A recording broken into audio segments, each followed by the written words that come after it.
in direction. Below me, everything. I realized not only I was able to see, I was able to feel, experience. I felt that the skin of the stone on rock on which I was sitting and the skin of this body both carry me equally. In both I exist equally. The setting sun, rising moon, the whole Arunachala hill, all the plants, bush, shrubs, trees, everything, everything, everything. Just became so alive. The idea, something is inside.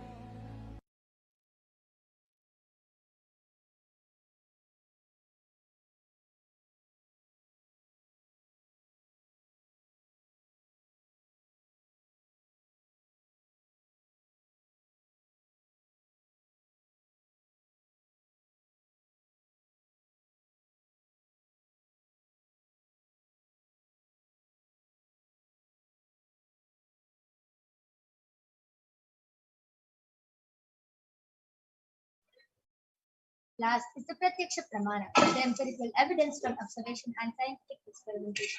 The study measures compare the metabolic cell activity of the brain in the conscious and meditative states using the positron emission tomography. When doing daily activities, high activity is measured in the brain where the third eye is located, and when in the deep state of samadhi, only the third eye region is active, and almost 90% of the rest of the brain is active. Now let us witness the Sakshi Pramana, the experiences and research of devotees and initiated disciples of the Supreme Court of Jerusalem who are manifesting these extraordinary powers in their everyday life. So let us now witness the live Sakshi Pramana by the Balasins of Nithyananda Paramashivam, and we'll be joining back with you right after the short break.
Yes, so now I'm back with the Balasins of the Nithyananda Paramashivam, who is 15 years old, and she is going to be demonstrating this extraordinary Shakti of the right of all of you today. So all of you can see I have the medically tested IBAM with me. In front is a complete operative sheet, and behind is a thick sponge. And all of you can see that there's no possible way of light entering in this IBAN as it is completely locked and completely closed from all sides. And This is a medically certified and scientifically certified IBAN. So there is no possible way of light entering even with your eyes open inside. It's actually made for people who have insomnia and find it really hard to sleep. So now I'm strapping the IBAN for all of you and placing it on my color. Okay. Okay.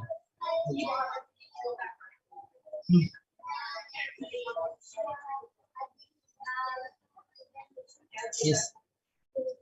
Okay. Okay. Okay. Sorry. Okay. Okay. Kaladra, are you comfortable? Could you just use Oh. my IBAN? Okay. Yes, now. Okay.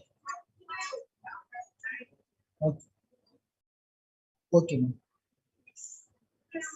I request you to turn to your right, Okay. left, up, and up. Yes, Ma'am. beautiful. And Ma'am. yes, now I request the YouTube comments to be projected. So all of you can go ahead, post anything you want in the Kailasa'S HDH Nithyananda YouTube channel, and Ma Kaladara will be reading it out live. You can go ahead, post emojis, numbers, letters, names, sentences, anything you want, and Ma Kaladara will be reading it out live.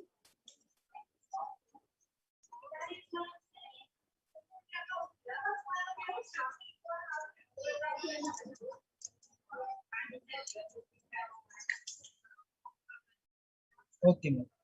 No, no. I'll see the GM. Second, anything I'll put it also. Yes. So Peter Vajraya has posted Nithyananda smiley emoji and amazing. I request and encourage all of you to continue posting comments. Peter Vajraya, you can post any random emojis, random letters, random numbers. You can throw any challenges at Ma Kaladra and she will be reading all the comments out live with her third eye. And Paramashivoham has posted a yes. Ma Kaladra, I request you to be a little louder. Yes. And Nithyananda has posted an emoji like that.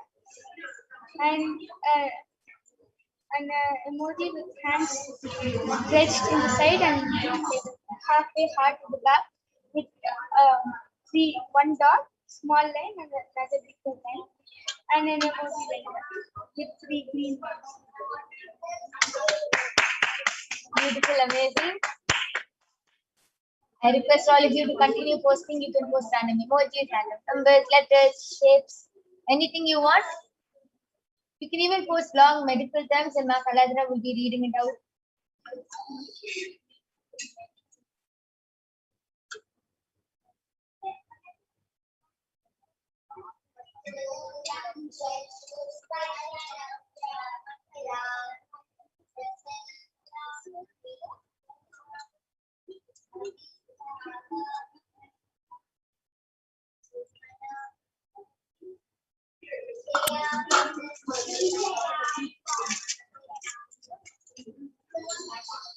I request the YouTube comments to be refreshed.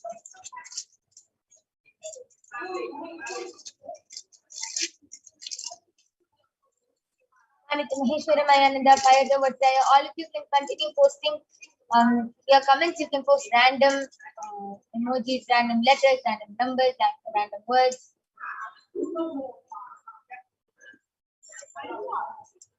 Okay.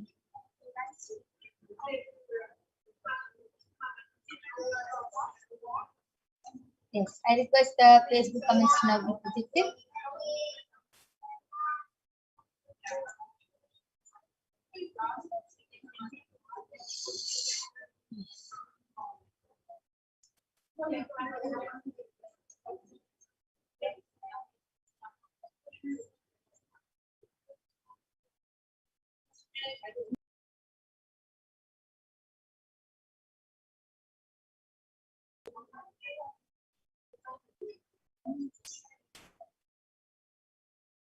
Yes. Kaladra, you can go ahead and start reading the comments. Yes, so the latest comment is from SANTHS. Murthy, and we have posted a 3 Namaste emoji, and the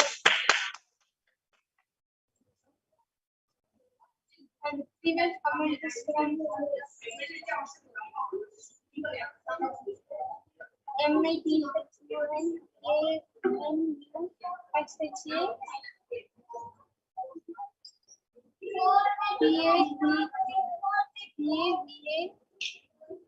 CHAM has posted Supreme Lord plus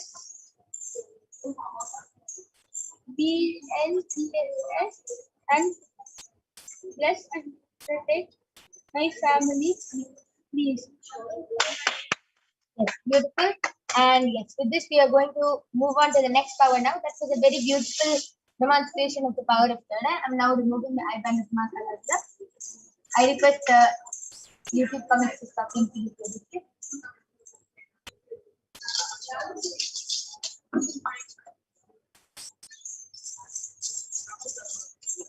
Yes. I request the comments to stop being projected. Well, as you can see, the IBAN is completely intact, there's no change. That was a very beautiful and exciting demonstration of the power of third eye. Next, we are going to be witnessing the power of body scanning and remote vision. And all of you are going to be witnessing the power of body scanning next. So I request all of you to stay tuned, and we'll be back right after a short break to share with all of you the pramanas for the power of body scanning and for all of you to witness this very power itself. We'll be back right after a short break.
Yes. So let us now move on into the power of body scanning.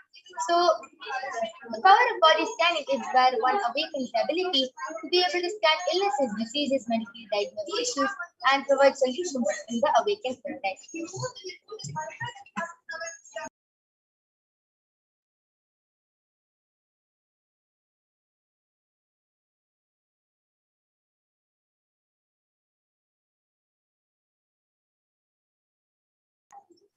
So let us now listen to the Shastra Pramana, which comes from the Vijnana Bhairava Tantra. Swadehe jagato vapi sukshma sukshma tarani cha tatvani yani nilayam dhyatpante vyajyate para. Bhagavan Paramashiva says, cognize deeply that from the subtle to the subtle principles of your whole body, Swadeha, or of the whole universe, simultaneously consist of the essential reality. They are being observed in their source cause, Paramashiva, and by the experience of such restful awareness, one becomes complete from all the thoughts, and the ultimate universe, divine power, Hara Devi, Adi Shakti is revealed, and the supreme power manifestation happens. The next is the Apta Pramana, which is the reference of the power of body scanning from the life of a Siddha named Periyar.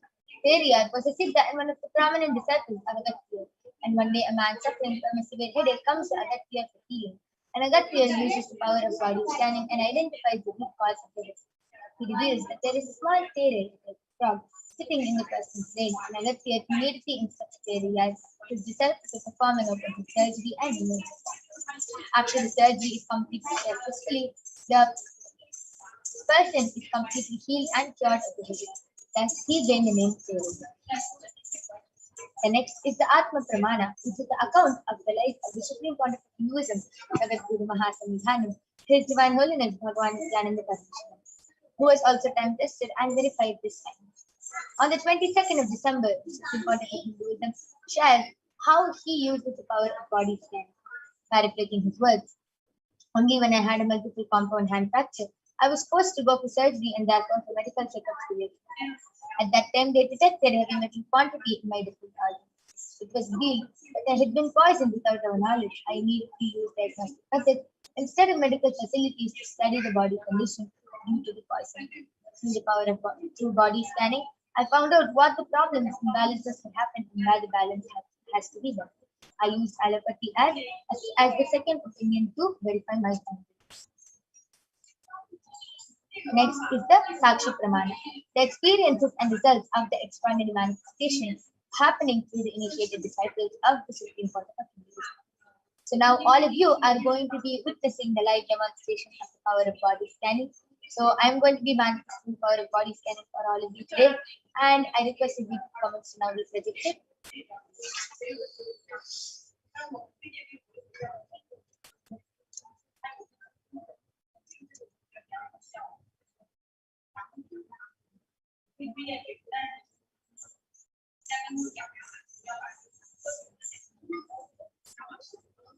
Okay, Sumi Murali has said, please scan and heal my wife Sumitra, got consent now. Yes, yes, surely I'll be doing the body scanning.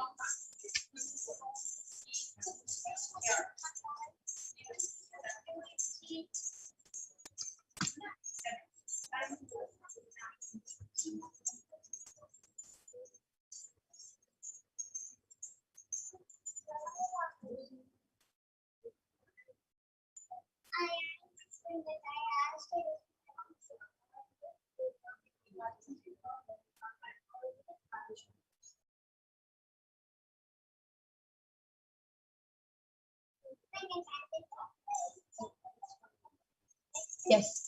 Sumi Murali, Swamiji revealed that your wife's first thing is that there's a lot of heat in her body. Due to that, her eyes are getting affected and she is very tired. She's feeling dizzy nowadays and she's having blurred vision. That is because of the excess heat in her body. And that is because of the amount of heat in her body. And not only that, Swamiji is also revealing that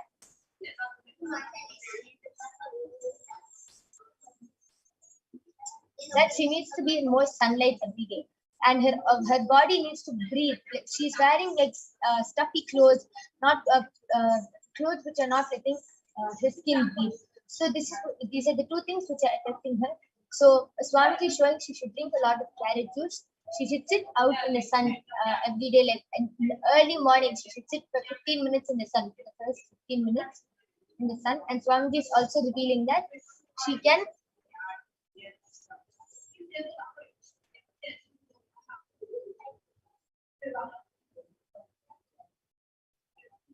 Swamiji is revealing take a little ghee every day with a little castor oil. Ghee and castor oil mixed together and apply it on her skin every day before taking bath, and she will be healed from this area. Yes, anyone else has any requests or comments to post in the Kailasa'S HDH Nithyananda YouTube channel? You are welcome to post and we will be doing the body scanning for you.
Okay, Sumi Murali Aya has posted, please scan my eye and ear, ma. Yes, Aya, I'll be doing the body scanning for your eyes and ears.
Yes. So, Sumi Murali Aya, Swamiji is revealing that your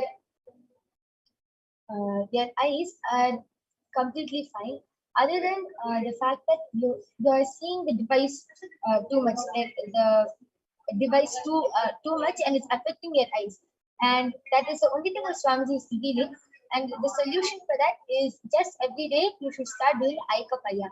You are starting to feel very tired and drowsy, and your eyes are just closing, and you're like just sleeping off a lot because of desire. So Swamiji is revealing every day you should do the eye cup, and you will get feel some. You will start feeling so much of relief. You'll start feeling very relieved. And Swamiji is showing that your ears are completely fine. There's only a little pain you're experiencing from past few days is because they are not clean. So you should start cleaning your ears. Second is, yes, so special solutions have requested. Okay, Dominic Walter has posted. I'm feeling sick at the moment. It is like a small cold. Could you give me a solution or a body scan? Yes, yes, I'll be definitely doing the body scanning for you.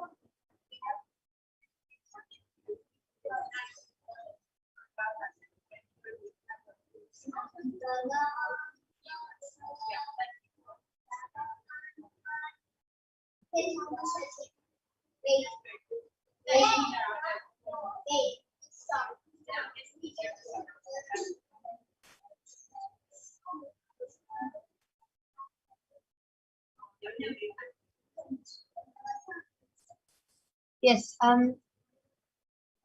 Swamiji is revealing that it is your body is reacting to the food you've been eating.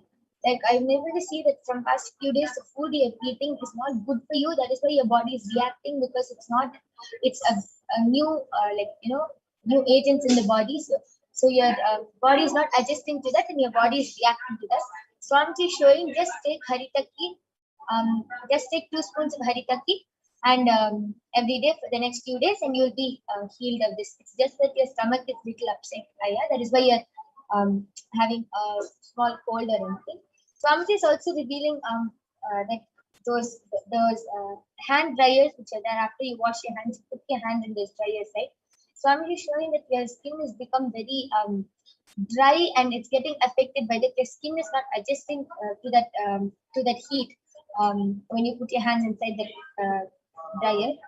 So Swamiji is revealing that for the next few days you should just apply castor oil on your hands and on your body, and before taking a bath, so you can so your skin will start becoming healing and becoming back to normal life. Yes. So first thing, Sumi Murali Aya and Dominic Walter, I request you to get back. And yes, Ma Celine has posted. Ma, can I have a body scanning for not achieving Nirahara Samyama? Yes, Ma.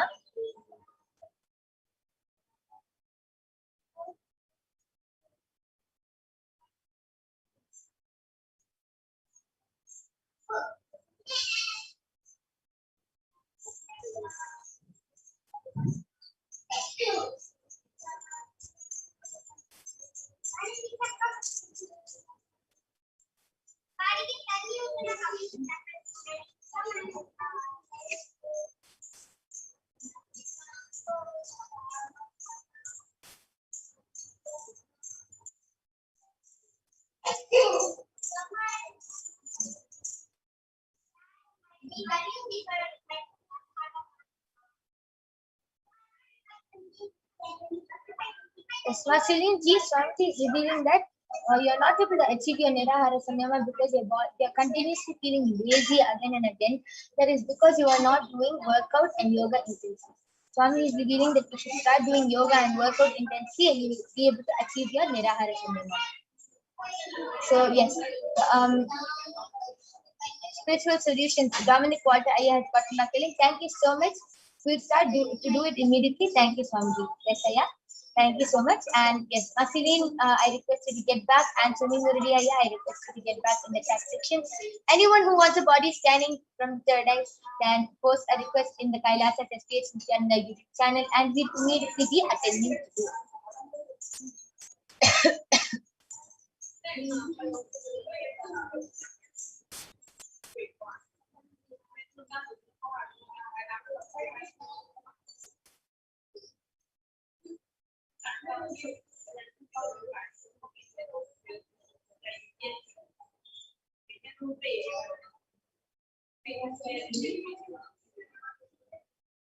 Anyone else who wants a body scanning can go ahead and request in the Kailasa'S HDH Nithyananda YouTube channel. So then I'll be sharing my experience. How do I manifest this power of body scanning? See, when anybody requests for a body scanning and I just close my eyes and ask Swamiji to feel, the main problem first it just gets highlighted and it gets highlighted and I'm able to see the whole body, and wherever the main problem is, that area gets highlighted.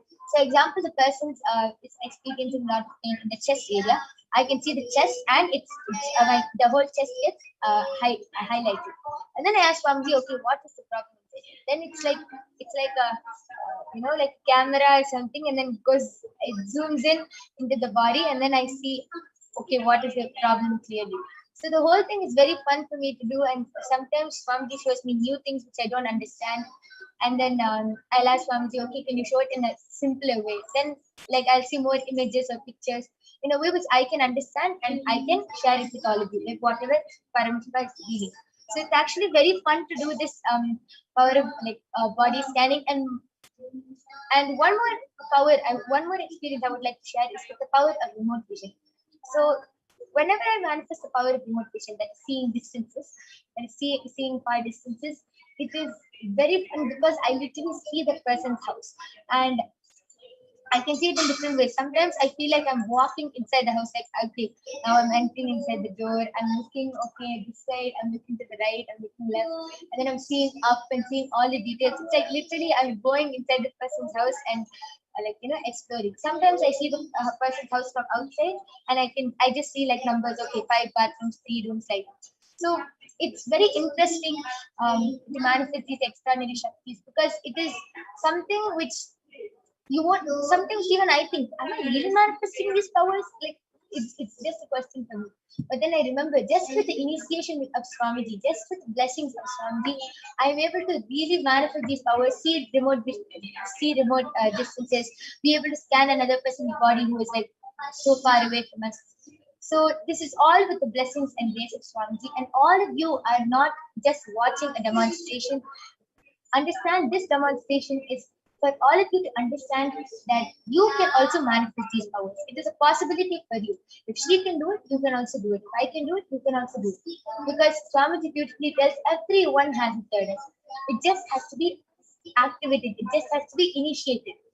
Just like how if you have 2 lamps, if one is lit, it has to just light the other lamp. Same way. Swamiji is the last lamp of Hinduism, and he is initiating all of us into these extraordinary Shaktis. And Swamiji is really giving us all this experience just so that we can understand that we are Paramashiva and that we can manifest these extraordinary powers. It's a very beautiful experience to get initiated into all these powers. So stay tuned with all the coming darshans and initiations from Swamiji. All of you can get initiated, and it's not that you have to get a physical touch or anything from Swamiji. Just with one look or just with one word, you can get initiated into these powers. Just with one word or look, you can get initiated and you can start manifesting these powers. And yes, Ma Celine has gotten that link. Okay, thank you, Ma. I will try to do more exercise. Yes, and If any of you want to start manifesting these powers, you can join the Paramashivoham.org. You can join the Paramashivoham Level 2 program, and there you will be led into guided power manifestation sessions by the various acharyas, and you will be taught so much about how to complete with your self-denial, self-doubt, self-hatred. You will be taught how to complete with yourself, how to complete with others, how to live in completion. You will be taught about the Upanishads, the Bhagavad Gita. You will be taught so much in those 16 days of the Paramashivoham program. And you can also start manifesting these extraordinary powers. Yes. And okay, looks like nobody else has posted any comments. Yes. So with this, I would like to conclude this power manifestation session. Ma Celine, Dominic Walter Aya, Sumi Murudi Aya, Ma Maheshwara Mayananda, I thank all of you for joining us in this power manifestation session. And all the viewers who are watching this program now, please stay tuned for the upcoming segment, followed by the darshan of Swamiji. And we, especially on this auspicious third day of the Navaratri, it is really exciting to and all of us are awaiting the darshan of Swamiji. So please stay tuned for the upcoming segment. Thank you, Nithyananda.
Yes, so we're going to be having Mama Madhura joining with us, who will be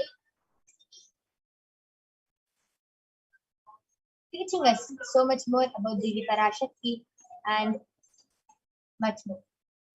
Mama Madhura.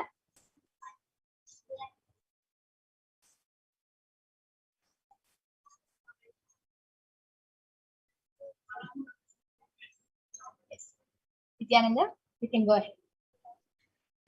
Thank you, my yoga partner. It's Nithyananda, everyone.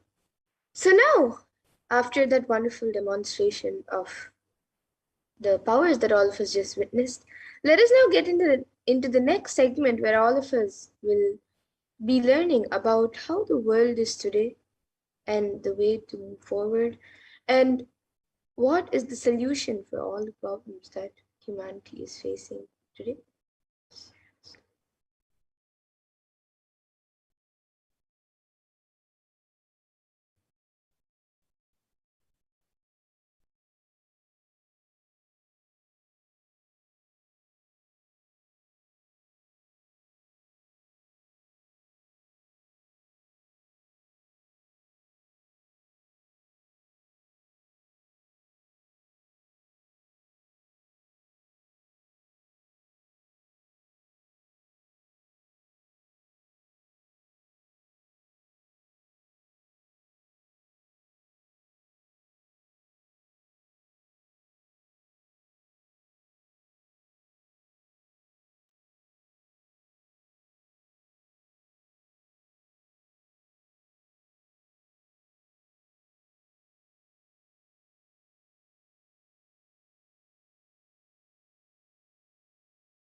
I think you're muted.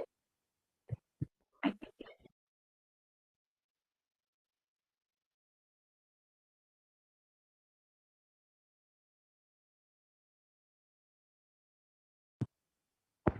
yes. So let us understand what is, of course, we all know what is happening in the world today. And the currently the status quo world population is declined in the 170 years. That's only 3 generations ahead.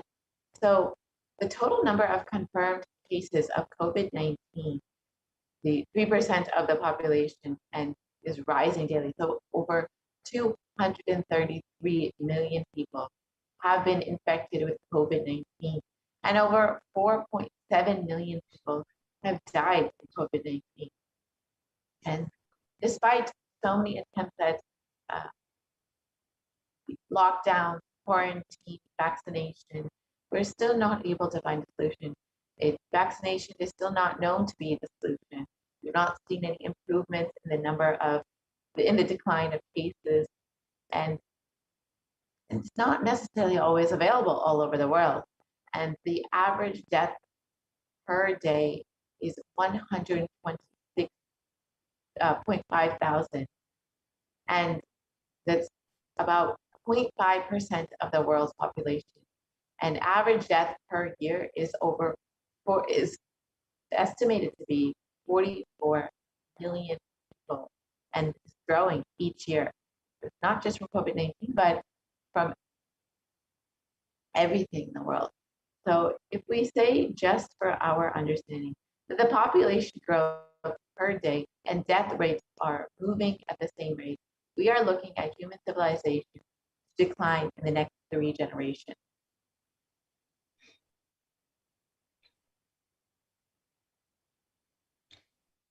And a need for a global, here you can see the need of a global solution that works across all national policies.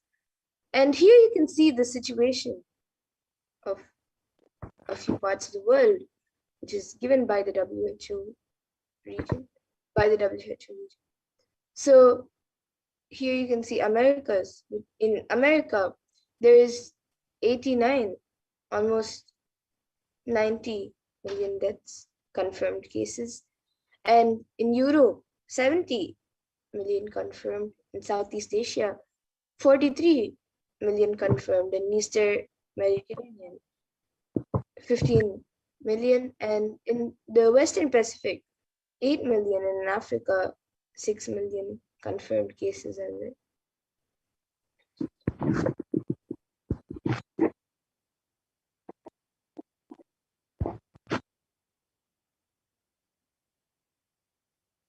And not only are we suffering from this COVID-19 pandemic, but we've seen over the last several months and years that the rate of natural disasters, natural calamities has risen. And this is due to the climate change crisis that we are experiencing right now. According to the United Nations, now a new scientific report from the Intergovernmental Panel on Climate Change, the IPCC, warns that we are on a crash course towards catastrophe if global temperatures are allowed to continue rising. And the window to slow or even halt some of these worsening impacts is rapidly closing. Unfortunately, we've seen that we have not been taking worldwide, globally, we've not been taking the drastic measures that we need to take for climate change. And even if global warming increases up to the difference between 1.5 degrees Celsius to 2 degrees Celsius is drastic. So it is extremely vital that we curb the effects of climate change by changing our daily activities, our global policies. But unfortunately, this is not the case. And we've already seen the direct effects of climate change, the natural disasters, floods, storms, the fires, the forest fires, and so many more over the last several months and years.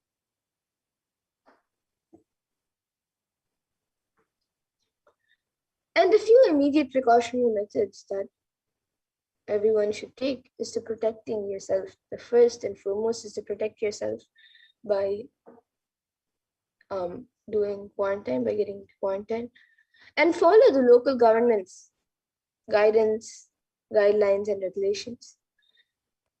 And even if you do this, still actually the effect on our survival needs like food, clothes, shelters, and especially for the less privileged, whom we call poor, for whom resources are not immediately available, is unknown. And the bereavement or isolation and the loss of income and fear are triggering mental health conditions or exacerbating existing ones. And many people may be facing increased levels of alcohol and drug use, insomnia, and anxiety. So now let us see what is the karma that caused COVID-19. What is it that has caused COVID-19? So in the Brihadaranyaka Upanishad, the fourth Adhyaya, fourth Brahmanam, in fifth mantra, it defines karma as the verse says, yatakari yatacharitata bhavati sadhukari sadhu bhavati papakari papi bhavati punyena karmana bhavati papa papena. And the translation is, as it does it and acts, so it becomes by doing good. It becomes good, and by doing evil, it becomes evil. It becomes virtuous to good acts and vicious to evil acts.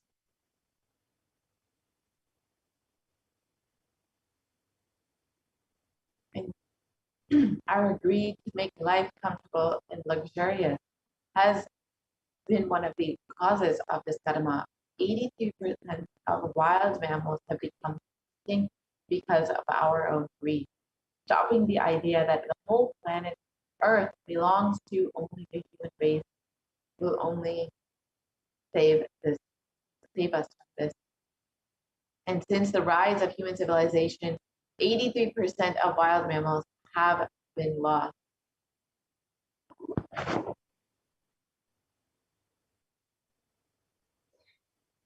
And we have forgot to share the world with others. That is another reason of all of this suffering.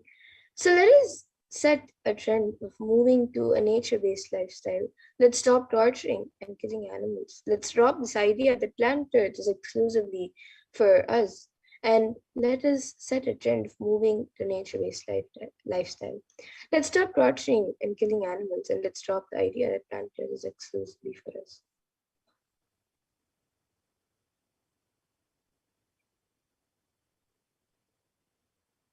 Let us stop this karma. When you kill animals, when you keep the livestock and kill animals, not only you disturb the environment, you disturb the ecosystem by releasing so much of pain and suffering.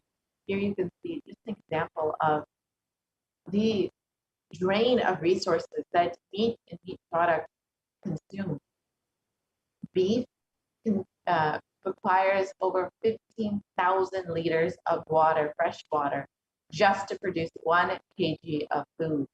And this is in comparison with any animal or plant-based product, and less than 5,000, around 3,000 liters of water is only needed for any of the any of the plant-based foods. However, all animal-based foods are well over, especially beef, sheep, pork, are well over this. This is a very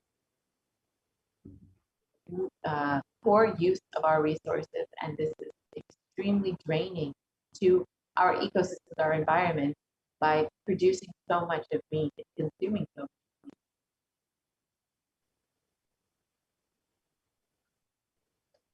So what is the permanent solution for this pandemic? As per Hinduism, the purpose of the world and the primal principle, the primary principles of the principle of the universe is let us all coexist and celebrate our life. Ahimsa paramo dharma. Non-violence is the ultimate natural law of life.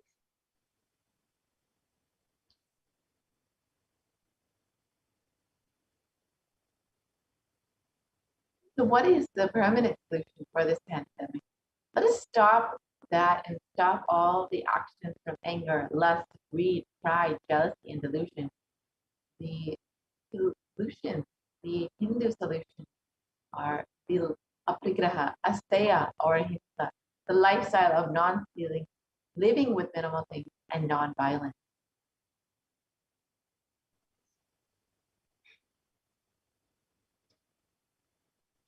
And every crisis that humanity faces, Hinduism has found solutions. Hinduism is a religion which has seen at least five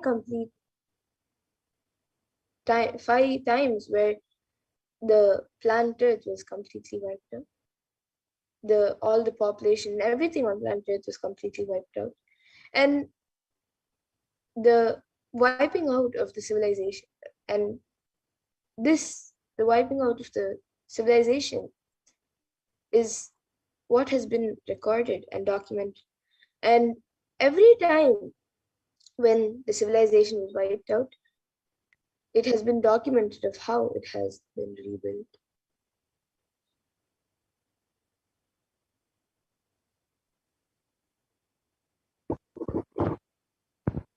So let us look at some of the examples of when the population had been wiped out and Hinduism had a solution for it. Bhagavan Vishnu incarnated to bring the Veda and Agamas back from the dark energy during the manifestation of the universe in the form of the fish, the Matsyavatara, and landed on the planet Earth to give this to Lord Brahma. After the Great Deluge, Bhagavan Vishnu brought Manu's boat and the Vedas and Agamas, the whole thing, and restarts the civilization. That is why the Pandya kingdom, the earliest kingdom, has a fish as their emblem. The Karaikal is the place where the boat was brought to that land by the Matsyavatara. From the whole Pandya civilization started. From there, the whole Pandya civilization started. During the King Ravana's reign, 7 crore people lived under King Ravana, and Bhagwan Sri Ramachandra Prabhu incarnated to save the 54 deshas from the evil reign of the king. This is detailed in the Ramayana. And then King Duryodhana almost led the world to the nuclear destruction, nuclear collapse. And Bhagwan Sri Krishna incarnated to end the apocalypse. And this is detailed in the epic poem, the Mahabharata. And Bhagwan Mahadeva himself protected the city of Varanasi. And he describes, I will hold these people, protect them, even during the Pralaya, even when the whole world is destroyed during the Great Deluge. I'll hold them in the tip of my Trishul. This is Bhagavan Mahadeva's promise to humanity. And in the Upanishads, the rishis celebrate the happening of the incarnations who come down to liberate people from crisis. And in the Taittiriya Upanishad, chapter 3, the Bhriguvali, section 10, the rishis sing and dance in ecstasy of enlightenment and Kundalini awakening. And they say, Ha, Vu, Ha, Vu, Ha, Vu, Ahamannam, Ahamannam, Ahamannam, Ahamannado, Ahamannado, Ahamannadaha. So this is what the rishis sing and dance in ecstasy of enlightenment and Kundalini awakening.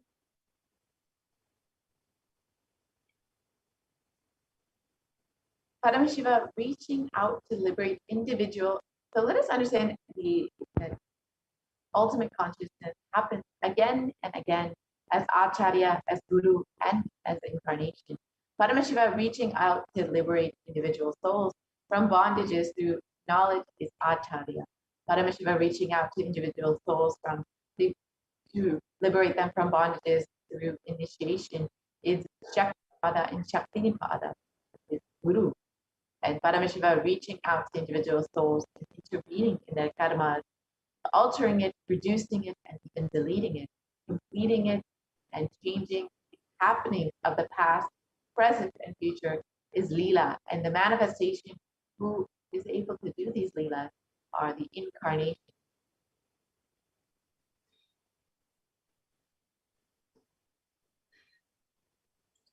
And in the Bhagavad Gita, Bhagavan Krishna promises to happen again and again when the individual consciousness declines.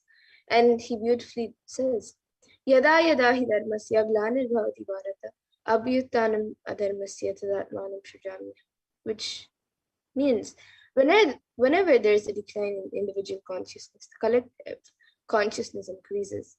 To establish the righteousness of eternal consciousness, the science of eternal bliss, dharma samstha panarthaya, I myself appear millennium after millennium, sambhavami yuge yuge.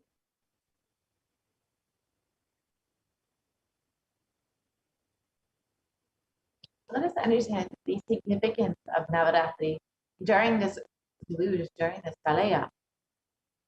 Yes, so as we learn about, as all of us know that we are celebrating the grand festival of Navaratri, let us now learn more about Devi Kamakshi, the form of Devi that we are celebrating on the third day of Navaratri.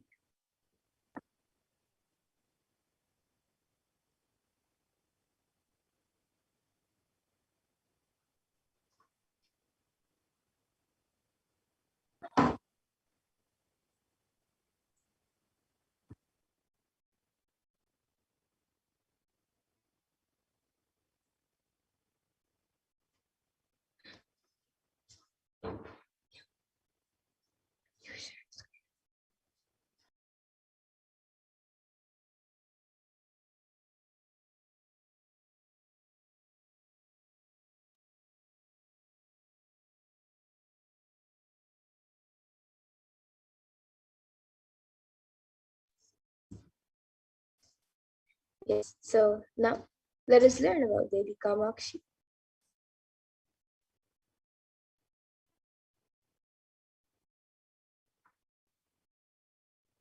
So in the Devi Mahatmyam, Devi says, there's a line that says, Ekai Vaham Jagat Yatra Dvitiya Ka Mama Para, which means I am the only eternal power in the world and none else the second. So therefore, all these different alankaras and avatars are of Jagannatha. That Jagannatha takes the form of Devi Saraswati and bestows education and knowledge. She takes the form of Devi Mahalakshmi and gives wealth, food, etc. And she takes the form of Devi Mahakali, Chamundi, during the time of destruction of incomplete people. She takes the form of Durga Parameshwari, to make her devotees to get rid of all the fear. She takes the form of Devi Meenakshi to bestow boons for career and leadership. She takes the form of Devi Brahmacharini to heal all from mental disorders. She takes the form of Devi Kamakshi to complete our relationships, and Devi Annapurneshwari to bestow health and abundance, and Devi Rajrajeshwari to liberate us from natural calamities.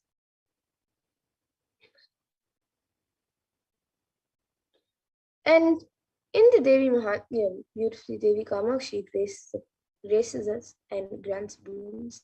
And in the 11th chapter, verse 35, she says, Pranata nam prasidatvam Devi Vishvartiharini Trailokyavasini Nitye Lokanam Varada Bhava. So in this verse, the Divine Mother says, O Devi, you who remove the afflictions of the universe, be gracious to us who have bestowed to you, who have bowed to you. O you worthy of adoration by the dwellers of the three worlds, be a boon giver to the worlds. So Devi Kamakshi's Jiva Samadhi is in Kanchipuram, and she came and she did tapas towards Shiva and became enlightened. Kamakshi's presence in Kanchipuram still radiates the highest sensitivity.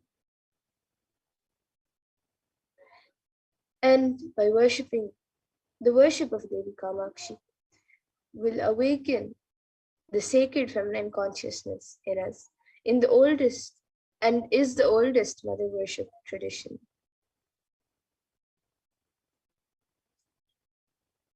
And in the Kamakshi Stotram it says, Shrinkaratmaka Varna Matra Patanandriyam Shriyam Tanvitim Chinmatram Bhuvaneshwarim Anudinam Viksha Pradana Kshamam Vishwa Aghaugya Nivarinim Vimalinim Vishwambharam Ram Matrikam Kamakshim Paripurna Chandravadanam Vande Mahesha Priya.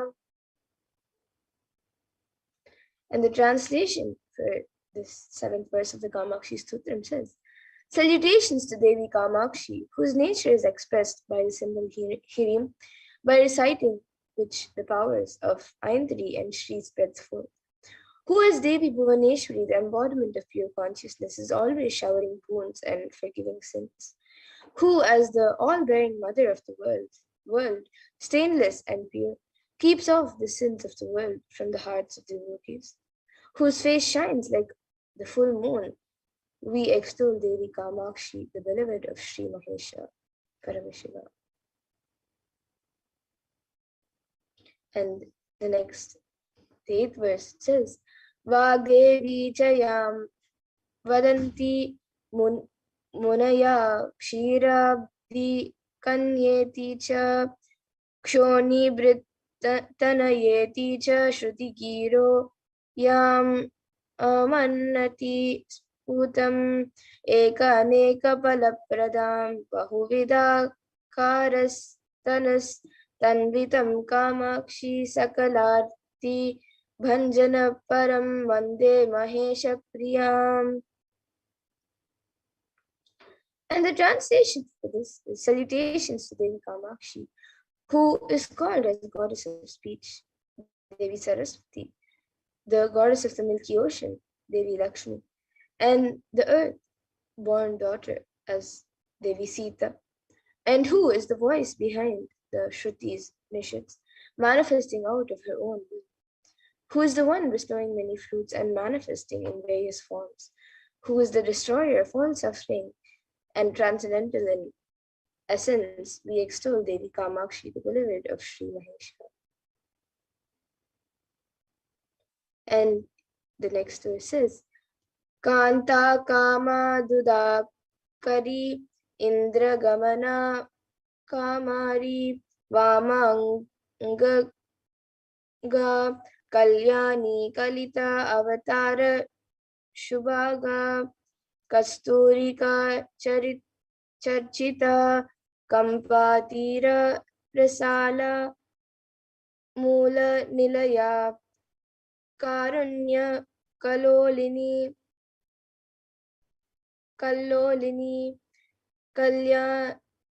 Kalyanani Karotu Me Bhagavati Kanchi Puri Devata.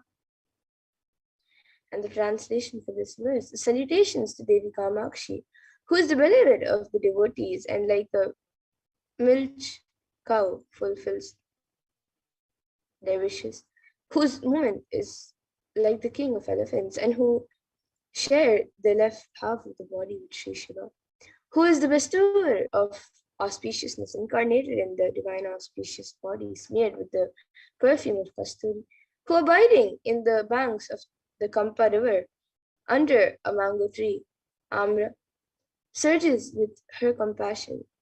Devi Parvati meditate on Shiva on the banks of the Kampa river at Kanchipuram. Please make my life happy and prosperous, O divine goddess of Kanchipuram.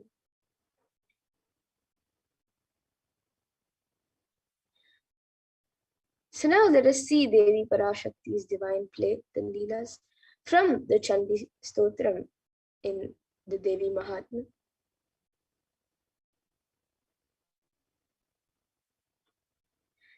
So today let us meditate on Leela from Devi Mahatma, where Devi incarnates to save humanity when greed befalls.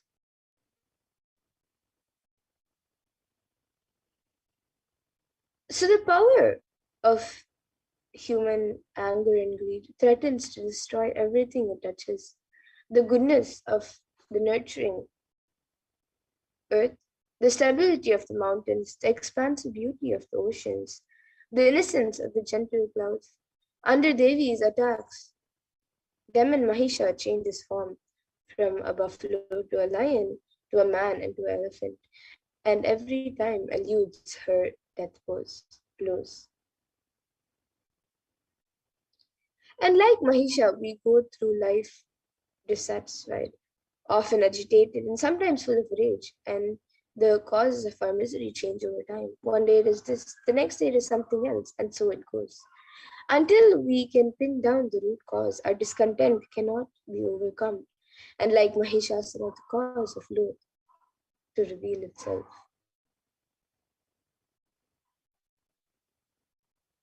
And Mahisha represents more than monumental rage.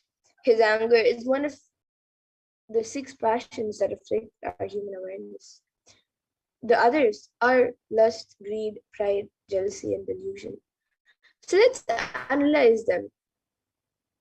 The first, lust or desire to, in general, is a longing for gratification. We want something, but why? Because we feel something is lacking and always feel incomplete. We feel incomplete, limited, or separated in some way.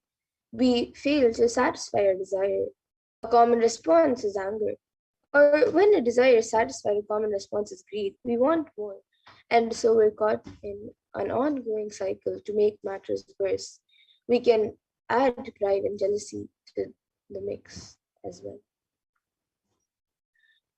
And the root cause of our existential discontent and our outward conflicts is the feeling deep down inside that we are limited and separated and incomplete. We mistakenly identify with the limited ego, that when in fact we are the limitless Atman. That Atman abiding in every person is the true self, the one undivided reality whose essence is pure being consciousness is. And in the 8th, 9th, and 10th verses of the Chandi Stotram, it says, salutations to Devi, to the Mahadevi, salutations always to her who is ever auspicious, salutations to her who is the primordial cause and the sustaining power. With attention we have made obeisance to her. Salutations to who is terrible, to her who is eternal. Salutation to Gaudi, the supporter of the universe. Salutations always to her who is of the form of the moon and the moonlight and happiness itself. So just like how Devi takes form to eliminate the asuras and demons, in this century most of us are Mahishasura, just operating on the basic impossibilities. So the incompletions and impossibilities that we hold within us are the demons of this century.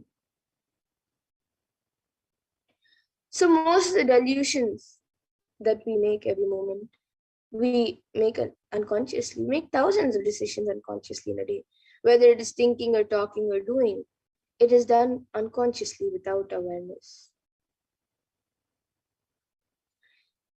And that is the reason we are not able to connect the cause and the effect of many of the things that happen in our lives. We always think we have been ditched or we have been ditched or we have gone through unfair results.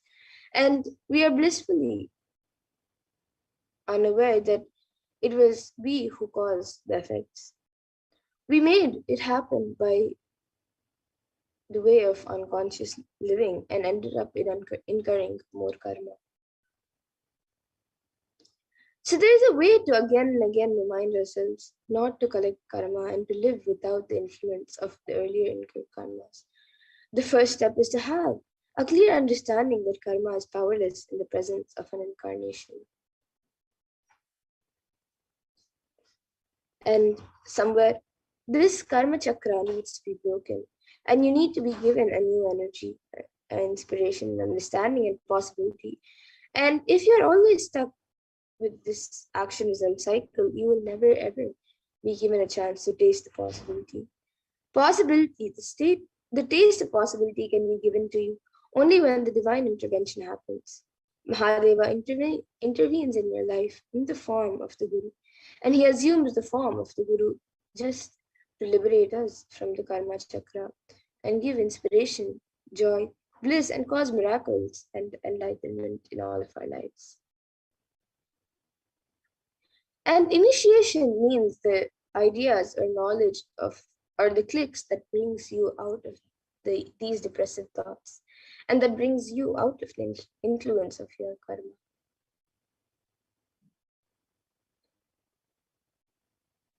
So to bring us all out of delusion, the supreme point of Hinduism, Bhagavan Shri Nithyananda Paramashivam, has come down as the Nijavatara of Devi Parashakti. So Devi Parashakti has come down once again in the form of the supreme point of Hinduism.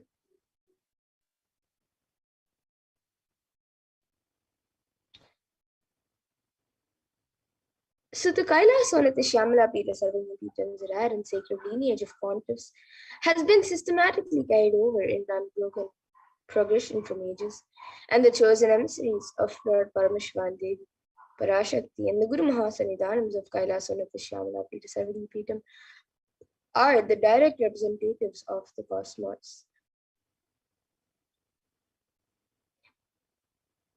And on the 27th of 2012, Srila Sri Nithyananda Paramashivoham Swamigal was formally appointed as the 293rd Guru Mahasannidhanam of Kailasa'S Shyamala Pita Sarvabhaumi's and is the lawful successor, descendant, and inheritor invested with all the powers, duties, obligations to perform the rituals, spiritual, religious, and customary rites vested in Kailasa'S Shyamala Pita Sarvabhaumi's and has been reviving its spiritual, religious, and linguistic epicenters to its original glory. So now let us watch a video on the history of Madurai, the history of Madurai Adina.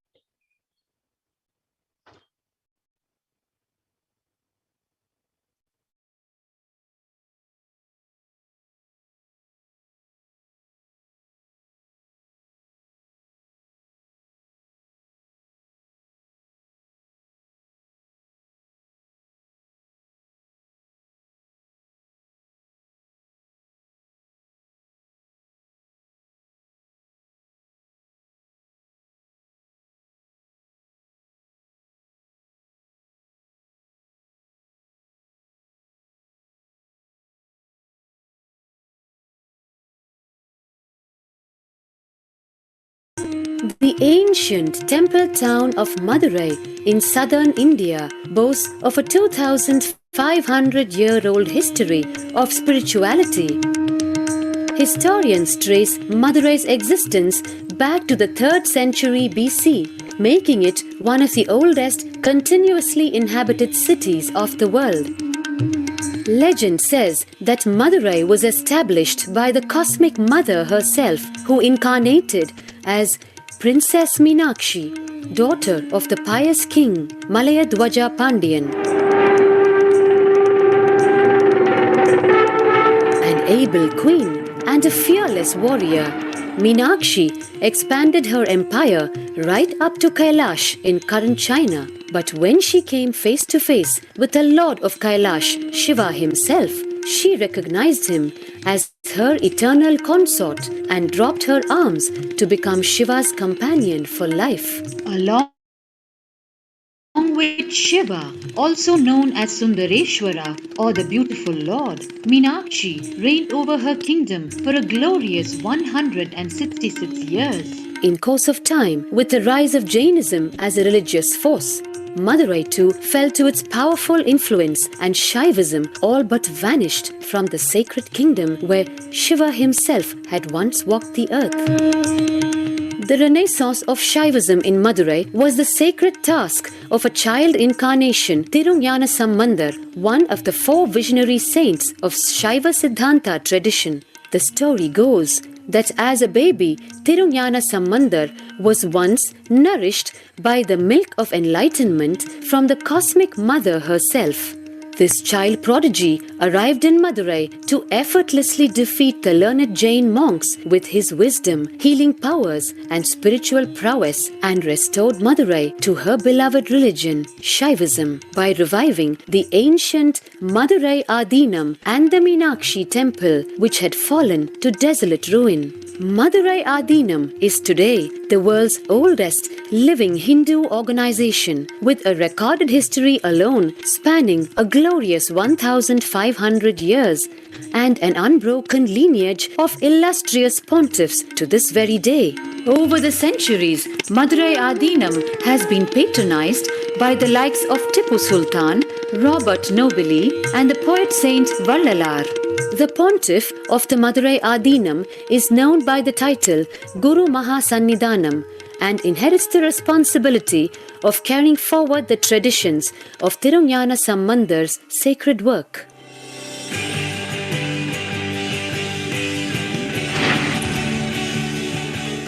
On 27th April 2012, a new era began in the history of Madurai Adinam. The 292nd Pontiff, Sri Shri Arunagirinatha Jnana Sambandha Desika Paramacharya Swamigal, guided by intuition and inducement by Lord Shiva, coronated a charismatic young saint as the 293rd Pontiff of the Madurai Adinam. An accomplished yogi, a pragmatic social visionary, and an adept in mystical sciences. His Holiness Paramahamsa Nithyananda is revered as a divine incarnation by millions worldwide. Within weeks of his ascent to the sacred throne, he brought about sweeping changes to the Adinam, including the renovation of the ancient monastery, Annadan, free food for thousands every day, free medical camps, yoga classes, scriptural study, spiritual healing, and meditation programs.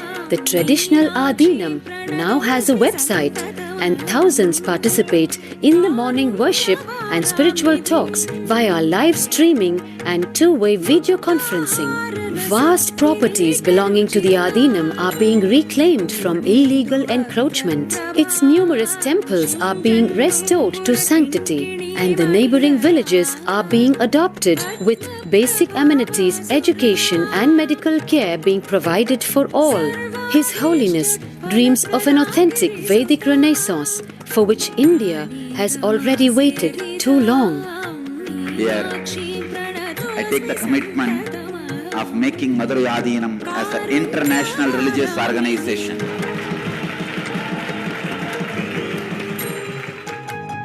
We will fulfill all the responsibilities of Madurai Adinam, make Hindu tradition, Saiva tradition alive, revived, lived, celebrated all over the world.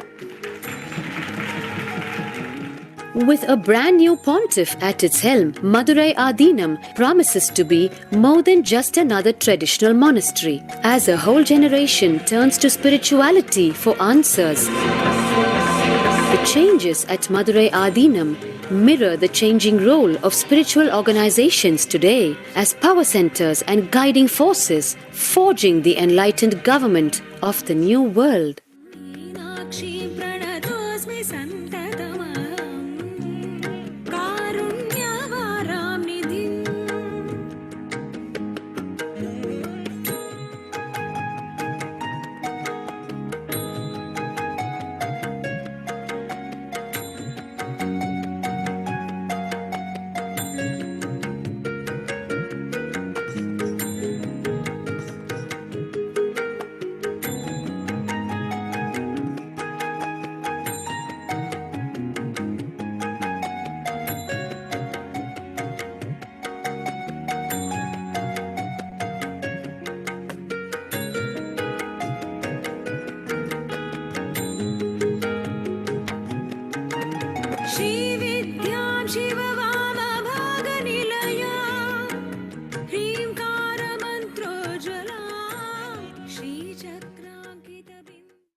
Yes, so that was a beautiful video on the history of Madurai Adinam. And the 292nd pontiff of Madurai Adinam, Sri Arunagirinatha Sri Gnanasammadeshwara Paramacharya Swami, is the predecessor to the Supreme Pontiff of Hinduism in the esteemed Guru-based tradition of the kingdom Kailasa'S Nithyananda Paramashivam, the Madurai Adinam, since 2012. And the 292nd Guru Mahasannidhanam had the divine vision of Lord Shiva and Devi Meenakshi, who both instructed him to coronate the avatar as his successor, the 293rd Guru Mahasannidhanam. And an historic record of Madurai Adinam introducing the 292nd Pontiff of Madurai Adinam has spoken and introduced the Supreme Pontiff of Hinduism as his successor.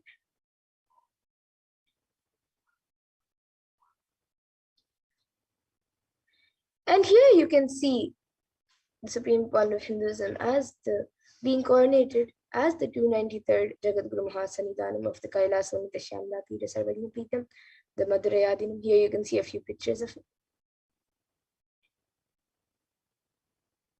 And a few more pictures in the Kanchanur temple, then the Panga Parameshwara temple, and then the Sachinada temple, and then the Alagar Kovil temple. Swamiji has visited these few temples as the 293rd Guru Mahasannidhanam of the Madurai Adinam.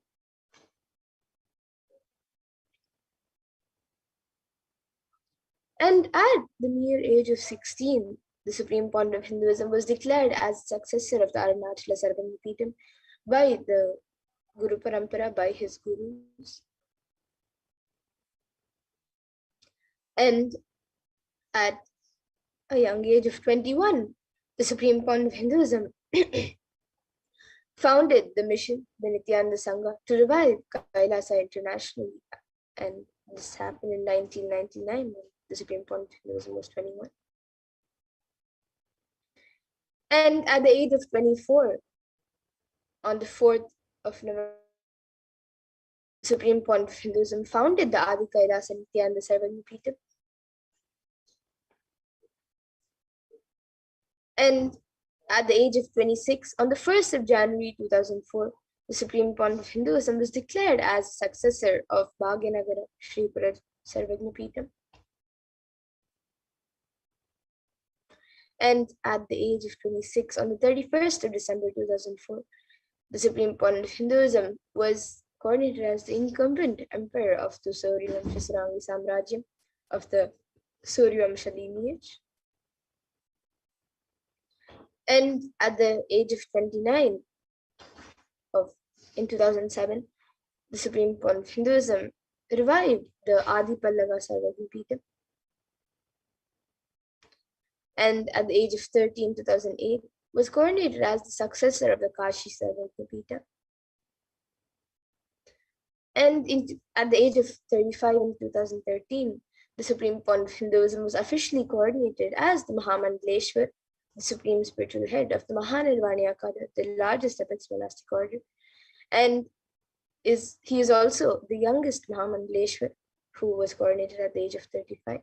And here you can also see pictures where Supreme Pontiff of Hinduism is being coordinated by all the other senior sannyasis and heads in the Mahanirvani Akada.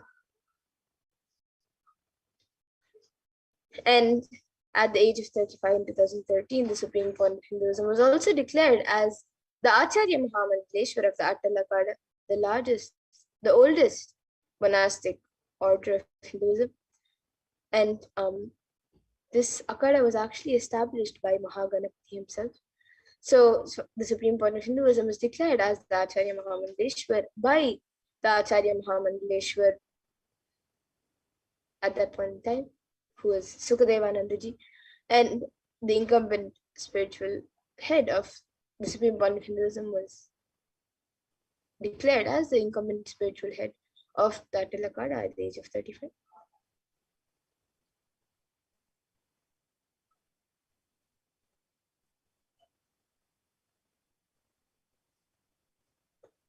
And the Supreme Concept of Hinduism has been coronated as the Guru Mahasannidhanam of the Tanjavur Adinam at the age of 36 in 2014.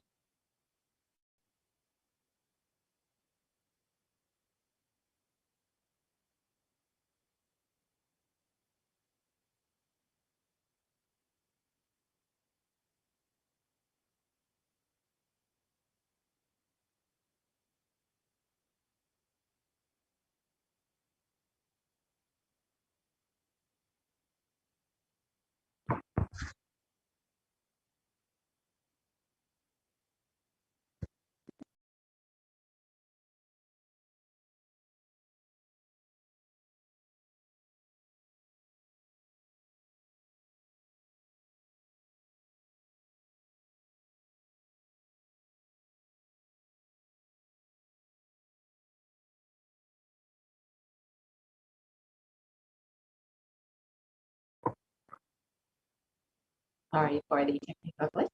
I'll be right back with the slide. So as we are getting ready for the Akash readings, the Navaratri celebrations, the darshan, the blessing of who's manifesting Devi Parashakti for us. And you can take a few moments to join as a member of Kailasa'S HDH Nithyananda YouTube channel. And it's a very simple process. You can just go ahead and visit the YouTube channel, and you'll see the join button next to the subscribe button. You can go ahead and click on that and join as a member, and you will have access to various exclusive content, as well as you'll be able to ask any questions during the live Parashakti Akash meetings, the darshans, the Paramashiva Sayujya Samadhi darshan, and many more. So do you take a moment to join as a member of Kailasa'S SPH YouTube channel? And of course, stay tuned for today's beautiful Navaratri celebrations that will be coming up shortly. We will be witnessing the celebrations of the third day of Navaratri and with the Nithyananda Paramashivam. So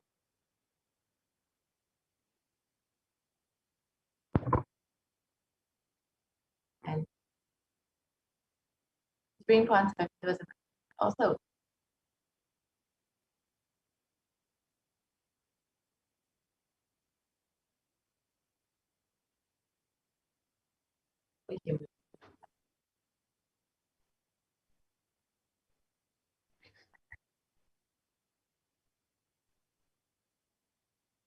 yes, the Supreme Concept of Hinduism has also been coordinated as the Guru Mahasannidhanam of the Tiruvarur Adinam at the age of 36 in 2014. And the Supreme Point of Hinduism has also been coronated as the Guru Mahasannidhanam of the Vedaranyam Adinam at the age of 36 in 2014. And the Supreme Concept of Hinduism has also been coronated as the Guru Mahasannidhanam of the Dharma Muktis Parikapura Adinam at the age of 37 in 2002.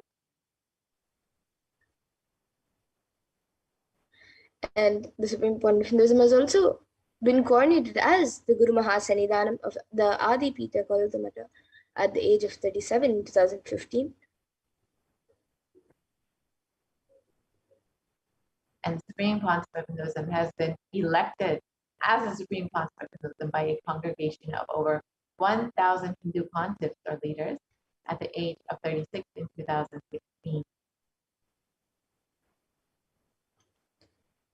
And the Supreme Point of Hinduism is revered as the most prolific, most viewed, read and watched by millions and billions around the world. And more than thousands of followers, millions of followers of Hinduism follow the Supreme Point of Hinduism. And he is the most viewed in the digital world.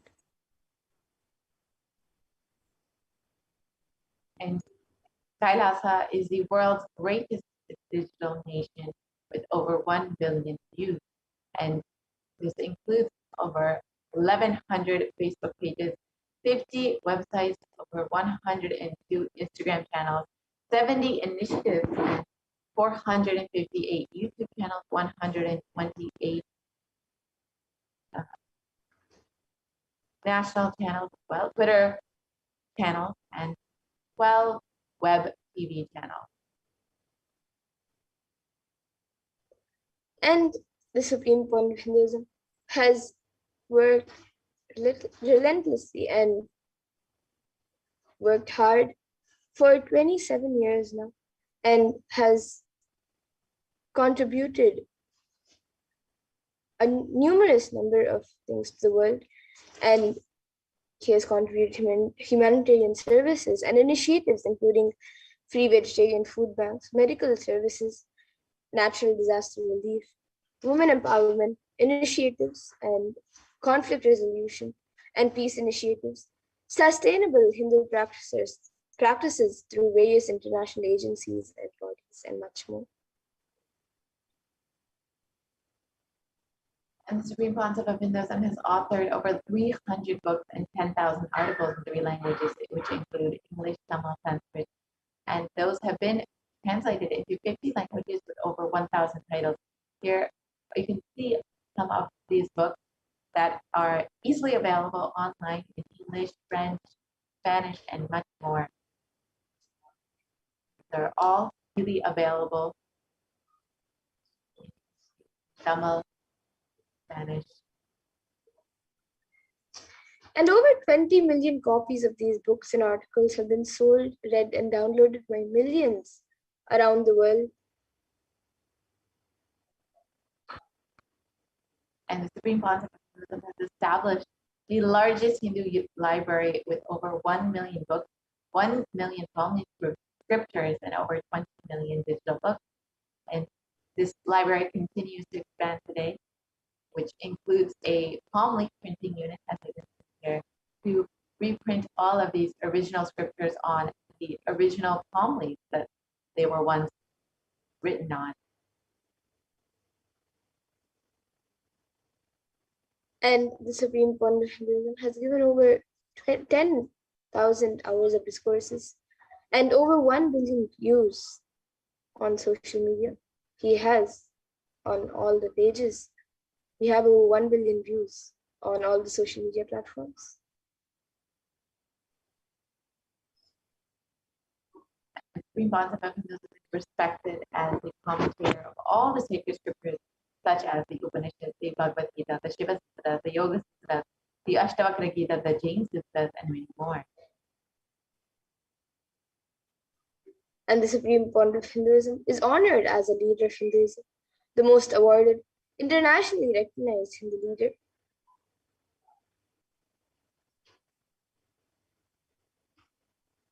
And most recently, the Supreme Concept of Hinduism has been recognized by the California State Senate, and Kailasa has also been recognized by the California State Senate. And there are many governments, politicians, and people all over the world who have recognized the Supreme Concept of Hinduism, hard work and contributions to humanity over the last 26 years. And even the acclaimed Watkins magazine, Mind and Body Spirit magazine, has described that Supreme Concept of Hinduism is one of the top 100 spiritually influential living personalities in the world.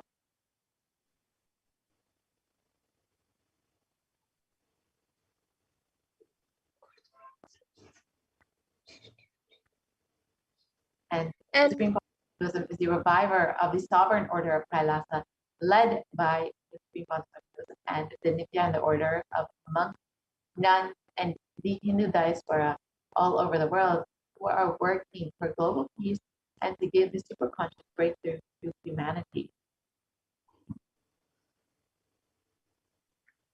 And the Supreme Point of Hinduism is also the establisher of the largest Hindu university in the world, with satellite campuses in 150 countries. And the Supreme Concept of Hinduism is the establisher of 1,000 plus Kailasa enlightenment ecosystems, which have been continuously enriching and enriching people even during the pandemic. And the Supreme Point of Hinduism is the founder and reviver of over 100 Satmapitams around the world.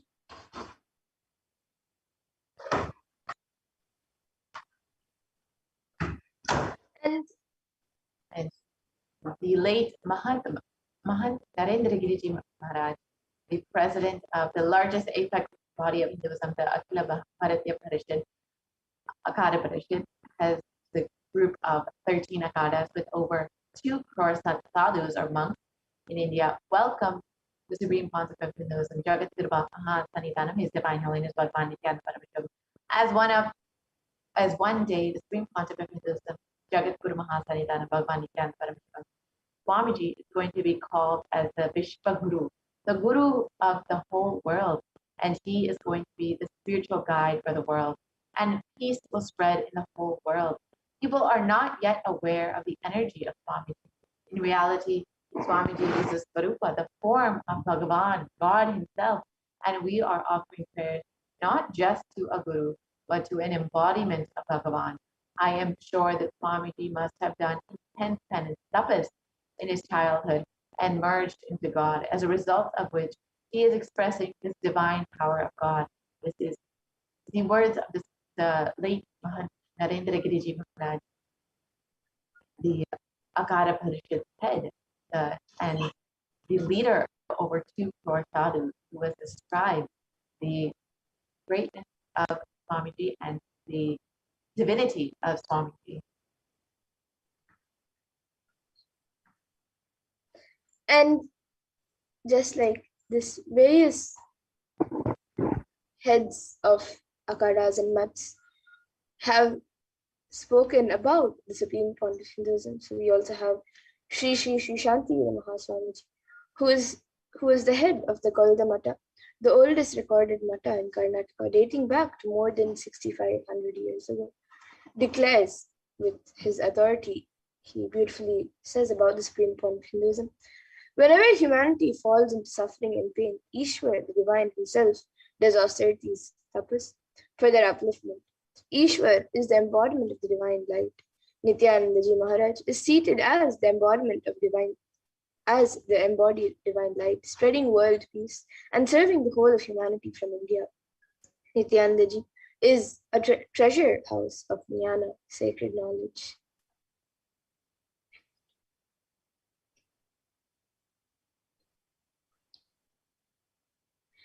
And now, with that, we will be moving to the next segment of this program after a short break. In the next segment, we will be learning about the happening of the Supreme Pontiff of Hinduism as the Guru, and you will also be learning more about what you can offer to Devi Parashakti in this auspicious season, in this auspicious festival and celebrations during the Navaratri.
Nithyananda? Yes. Now we'll be learning more about the Supreme Pontiff of Hinduism, happening on planet Earth as a Guru and guiding us further into various understandings for the well-being and of humanity, for the completion and fulfillment of all the living beings to restore planet Earth, to protect all the beings on planet Earth. So let's see more about this dimension of Supreme Pontiff of Hinduism happening as a Guru in our life.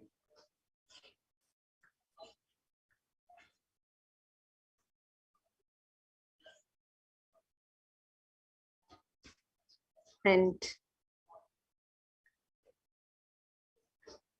today, in the celebrations of Navaratri, as we celebrate the Navaratri during these 9 days, as we celebrate Devi and Bhagwan Venkateshwara, the Nithyanandeshwara Paramashiva Devalaya also offers various sacred rituals and sevas to Devi and to Bhagwan Venkateshwara during this time for the protection and well-being of humanity.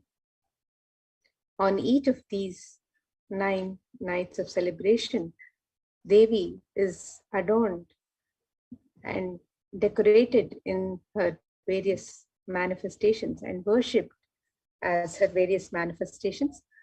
So let us now see some of the various rituals and sevas being offered to Devi Parashakti on these 9 nights of celebration.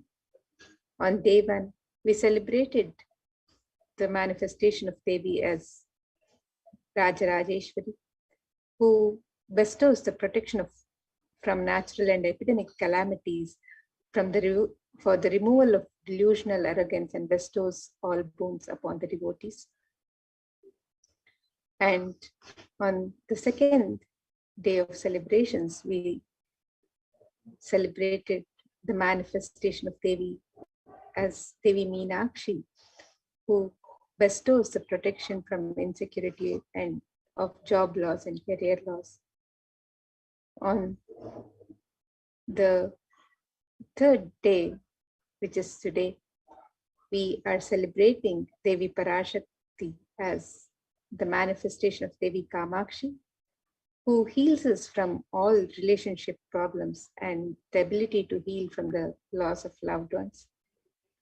On the fourth day, we'll be celebrating the manifestation of Devi Annapurneshwari, who bestows the protection and blessings to heal from health problems, heal from allergy problems, and heal from nourishment problems.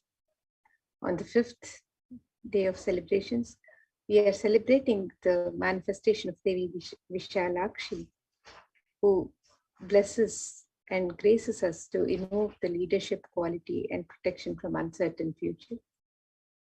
On the sixth day of celebrations, we are celebrating the manifestation of Devi Parashakti in the form of Shayana Tirukolam, and the Devi who blesses for disorder for relief from psychosomatic disorders, healing from mental disorders like stress, suicidal thought, and depression.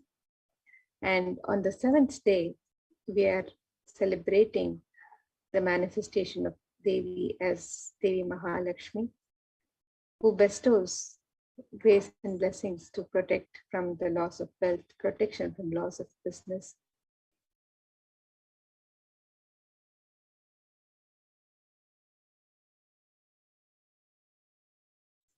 And on the eighth day, we are as Devi Durga, who bestows the protection from the coronavirus negativity, protection from untimely dangers, protection from enemies.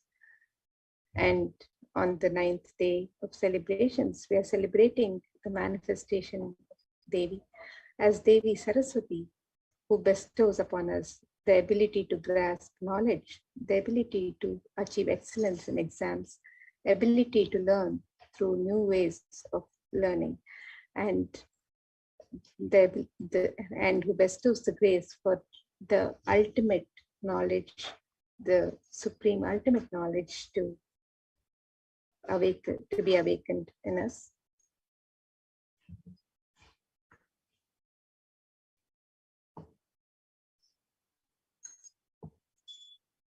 And during these 9 nights of celebration of the Navaratri,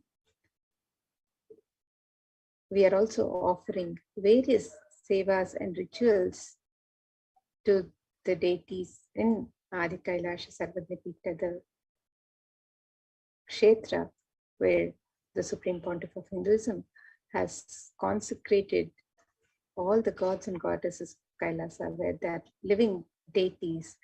And in this sacred space, the rituals are offered by third eye awakened beings with the highest integrity and authenticity and as per the agamic injunctions. So some of the sacred rituals being offered during these 9 nights of celebration: the Mahaganapati Homa, the Utsava Ambal Alankara Seva, the Swamiji Vishesha Ambal Alankara Seva, the Utsava Ambal Vishesha Shodashopachara Puja, the Chandi Homa with Vishesha Dravya Homa and Purnavati, the Dashabhairava Puja, Kumari Puja and Suhasini Puja, the Durga Pratima Prana Pratishtapana, the Durga Saptami Puja,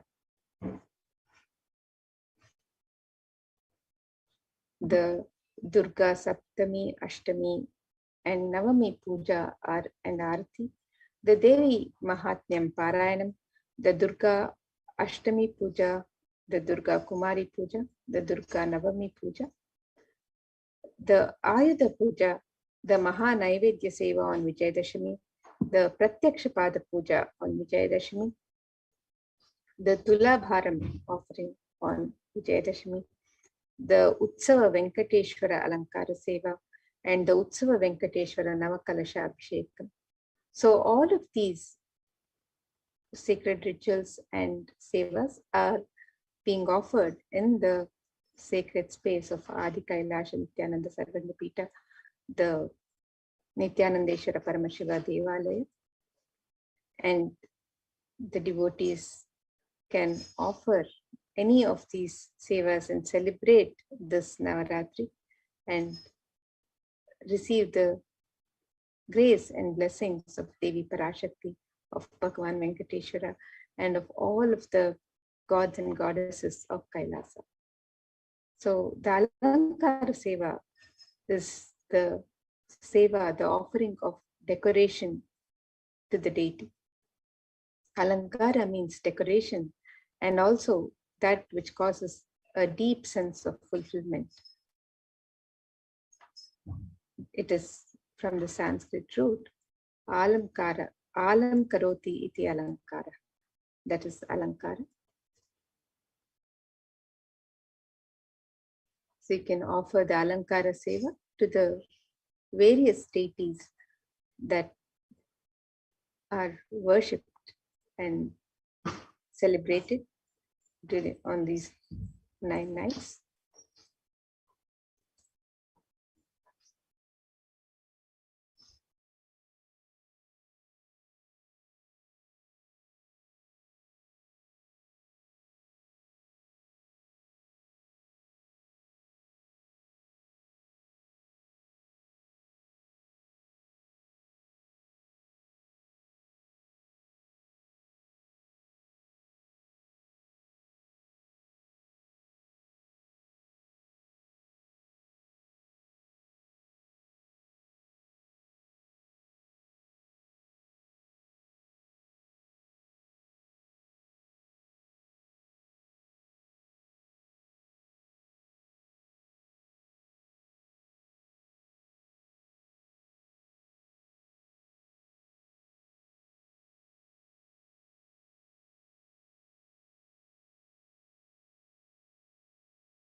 is Nithyananda.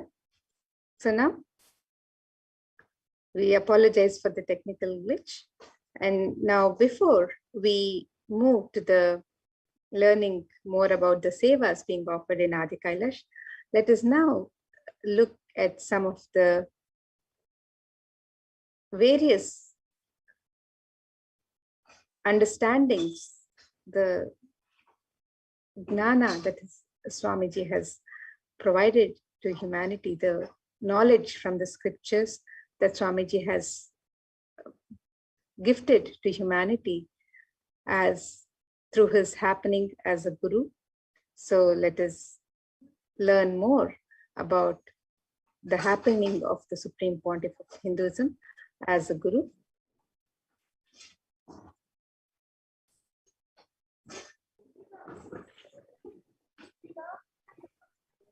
Today, we start completing with others.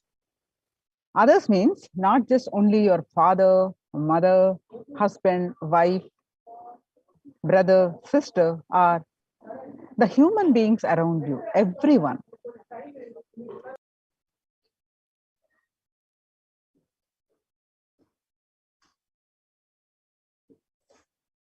Today we start with the completion of everything with which you're living, your wealth, your health, your bag, your seat, your pets, your car, your house. Please understand that all of these are a living part of your life.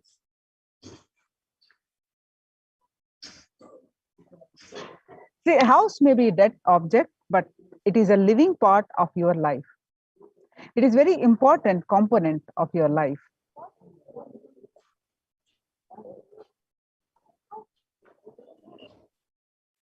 So the first thing you need to do is deciding, I have to bring completion with others, with whoever I'm living. I have to bring completion with whoever I'm living.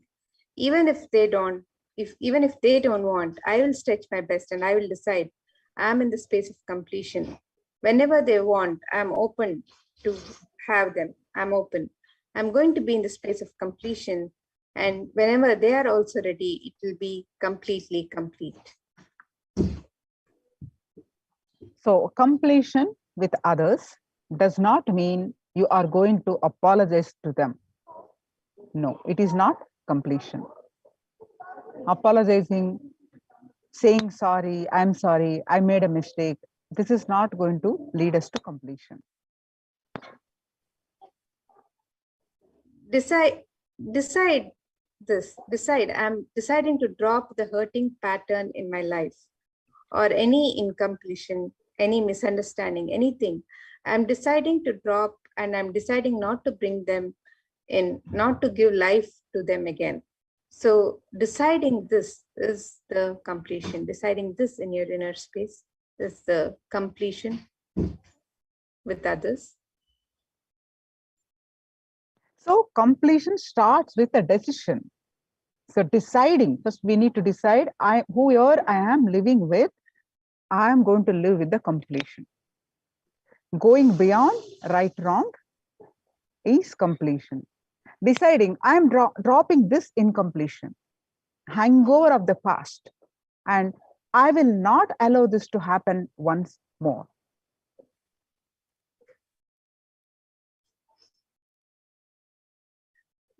Completion is actually a responsibility. It is not apologizing. Swamiji says apologizing or feeling sorry comes out of powerlessness, but completion comes out of responsibility. So let us understand this difference. So now let us understand the few basic truths about the relationships. Today, we are celebrating the Devi Navaratri Kamakshi Alankara. Devi is gracing us with the Kamakshi. So the Kama is the desires, all the desires she fulfills. So with her blessings, let us decide to be in the space of completion with everyone around us. So let us understand the few basic truths of relationships. They are not something outside you. It is the very extension of you. How you feel about that is what you project on others. If you have guilt, if you have guilt, carrying something, guilt inside you, some part of it is fighting with you. You will express only that unconsciously and make enemies of you. So if you are carrying some powerless cognitions or powerless feelings, emotions, which puts you in powerless, then you project those feelings to the people around you and create enemies, create conflicts in our life.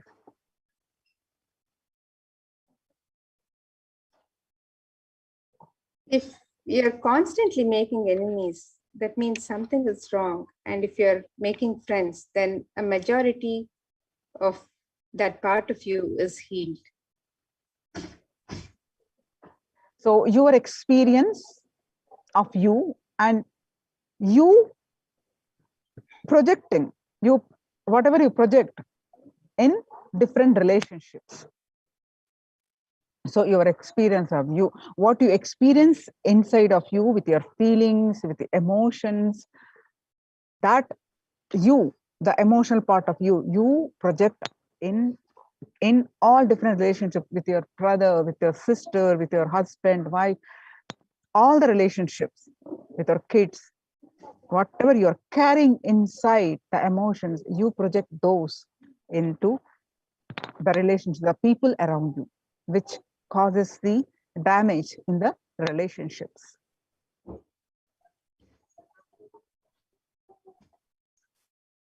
There are two things in relationships. There's the real father and your perception of him. The real mother and the idea of the mother. The real father, the real mother is the world, and your idea of your father or mother is your my world, which exists for you. So two constant happenings in our life. There are two things that are happening constantly in our life.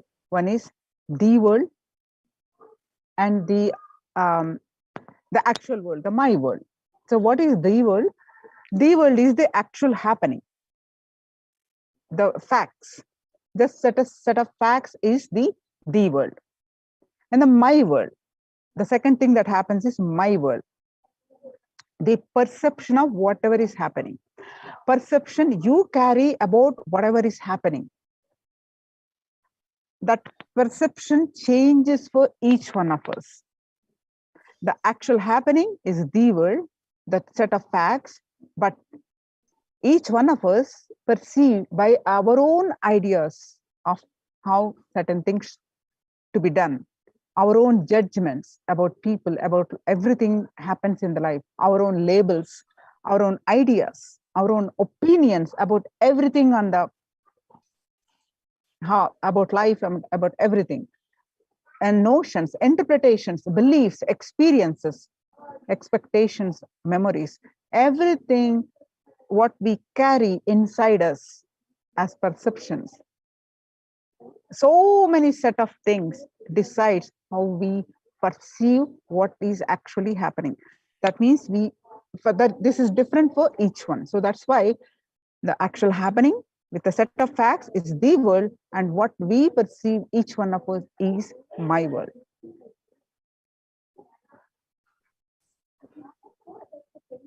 So here you can see the illustration of the world and my world.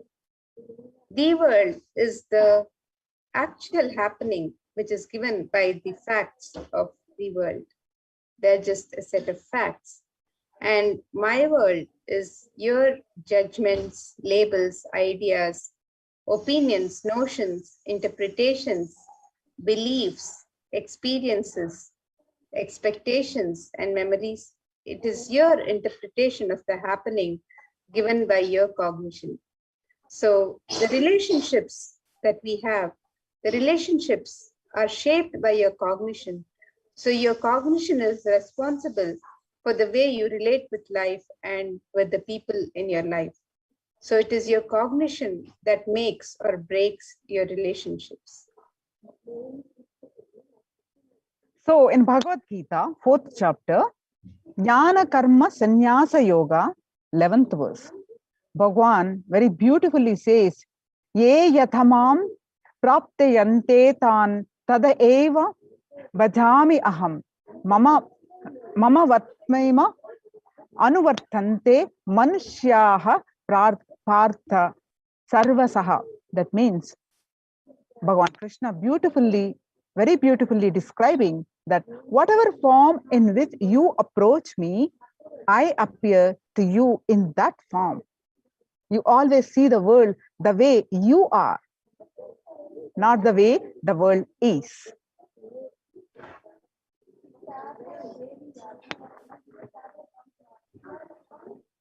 So let us now watch a video where Swamiji narrates a story from his own life, exemplifying how to be complete when relating with others.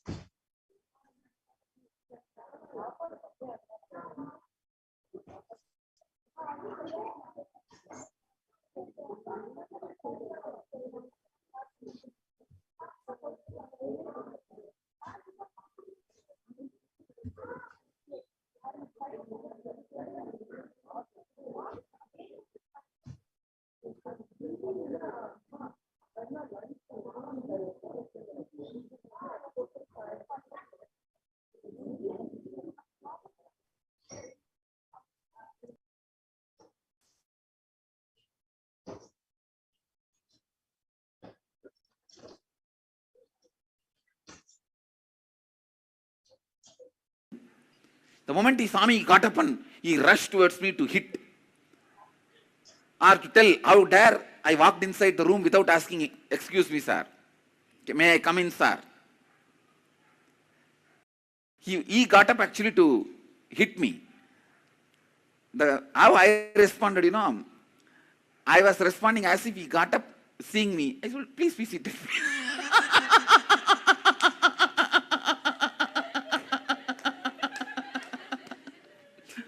உட்காருங்க.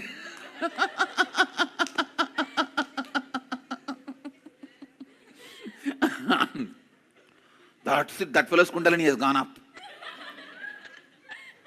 And he caught hold of my one hand and started twisting and started wiping my vibhuti. The moment his hand touched my vibhuti, that's all. My Kundalini has gone up. And I just held his one hand with one hand. That's all. At least my 10 teeth has gone into his hands. And he's screaming, hey, leave me, hey, leave me, hey, leave me. And real bite. Not ordinary, real bite. And it took at least 2-3 minutes for him to get released. I bit him in the right hand. And nicely. And finally when he released his hand, he saw it's bleeding. And all 5-6 teeth mark. And I was nicely wiping my mouth and cleaning with my hand key. I had a small hand key in my trouser. With that I was cleaning and all that. And this fellow started screaming, hey, I will go and tell the headmaster and throw you out of the school. I just looked up and told him, if you go, in Tamil I said, Vadiyar headmaster போய் சொன்னா ஓ மானம்தான் போகும் ஒரு சின்ன பையன் உனக்கு கடிச்சு வச்சிட்டான்னு. I told him, if you go and tell the headmaster, it is only shame on you because a small kid has bitten you.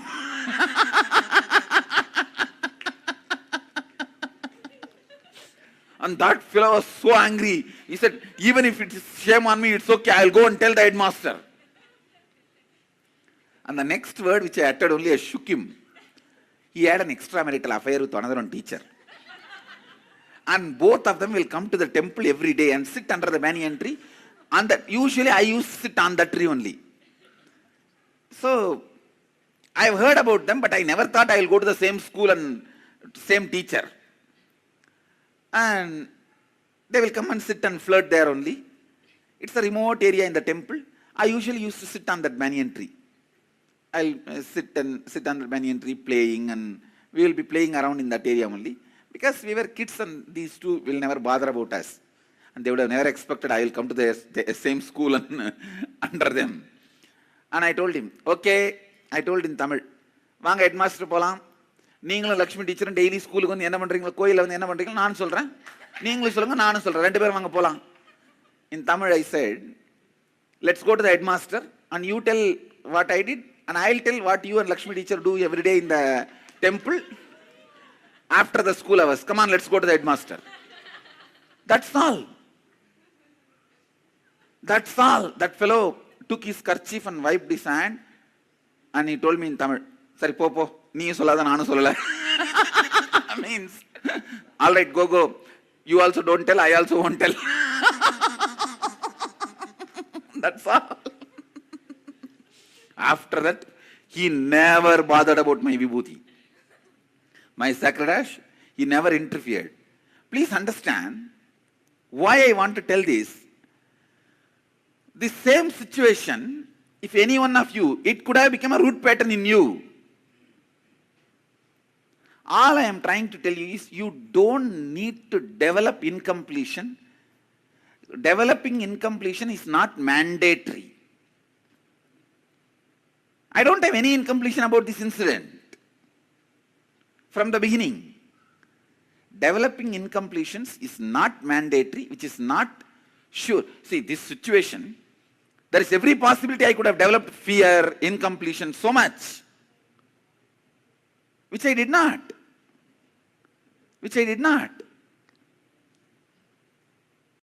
How many of you understand what I am saying? That's all.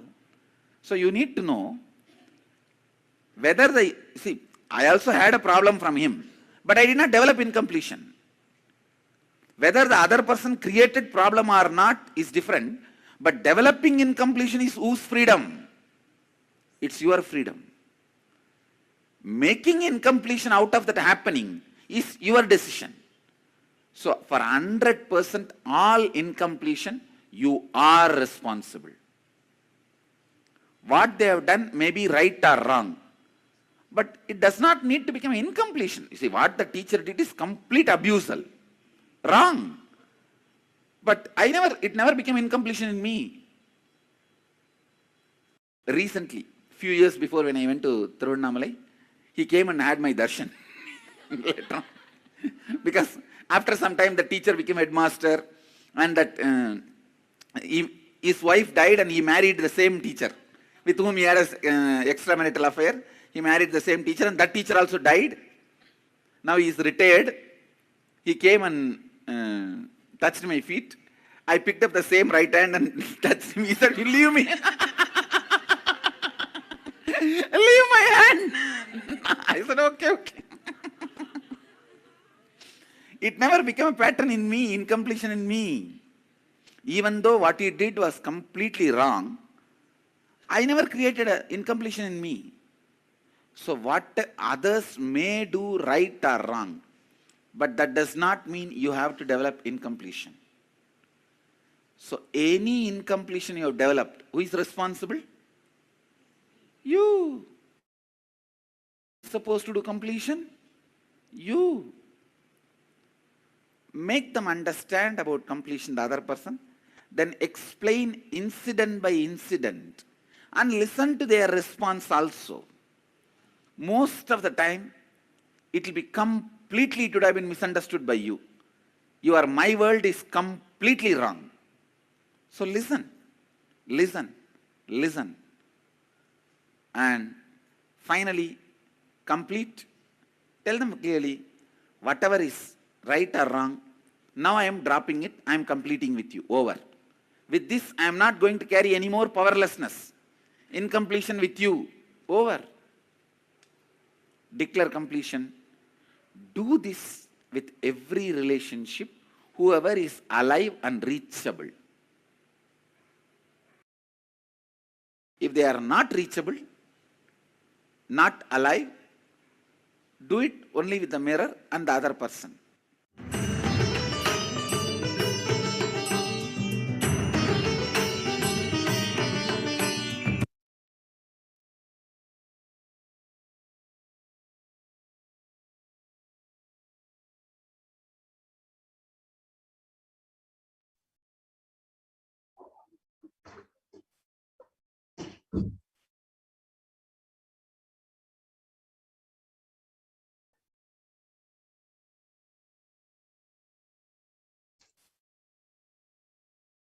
Yes. So now let us understand this revelation of how we respond to the perception of the happening, the world and my world. Swamiji beautifully explained that when an incident happens, we do not need to become powerless or respond with powerlessness. We do not need to hold on to any incompletions, but we often respond to powerlessness with our perception of the incident. So let us see this interesting story that Swamiji has narrated, illustrating this perception of the happening. An old man once went to a nearby village and he was coming back to his home. He was coming back to his hometown. And from a distance, he saw that his house was on fire. And that's all. He literally started boiling and burning, rolling on the ground and crying. One of his sons came to him and said, "Why are you crying, father?" The old man said, "Oh, my house is on fire. My house is on fire." The son reminded him, "Don't you remember? Just yesterday, we sold the house." And immediately, the old man got up and he became completely all right. He was okay. All his suffering, his pain, everything disappeared. Everything became all right for him. But in a few minutes, the second son came and told him, "Father, we sold the house, that's true, but the money has still not come to us. We have not yet received the money." Then immediately, the old man started rolling on the ground again and crying, "Oh, my house is on fire, my house is on fire, my house is on fire." It was the same house burning in all the three perceptions. It was the same house. But for a few minutes, it was a suffering for the old man. The next few minutes, when he perceived that it was not his house, it was not a suffering for the same person. Then again, it was his house and it was a suffering for him. So it is nothing but his perception, how his patterns cognized this happening.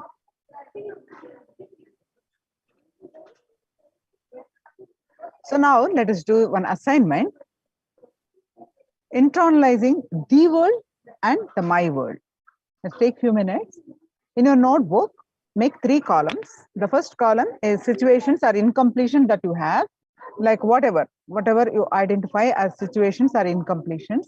And the another second column, you write the world, the actual happening with a set of facts. And the third one is my world, our perceptions. These 3 columns, please take few minutes and do this. Do this assignment.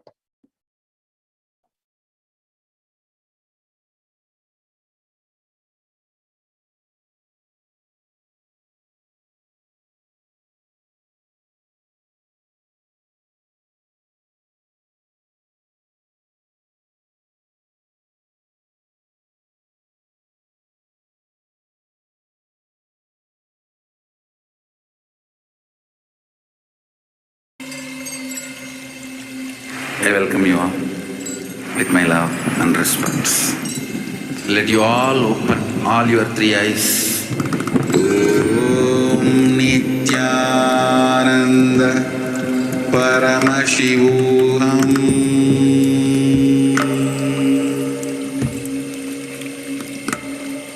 Om Nithyananda Paramashivoham.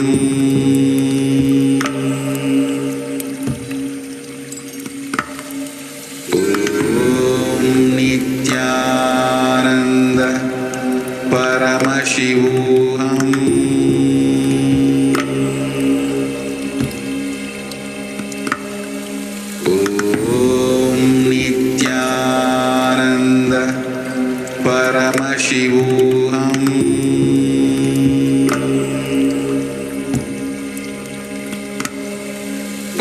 Om Nithyananda Paramashivoham.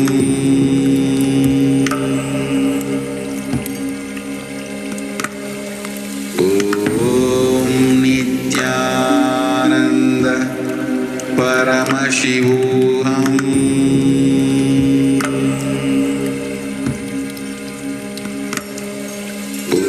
Om Nithyananda Paramashivoham.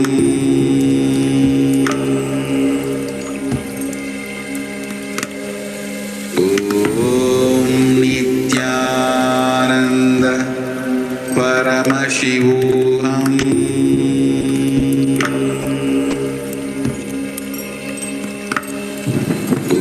Om Nithyananda Paramashivoham.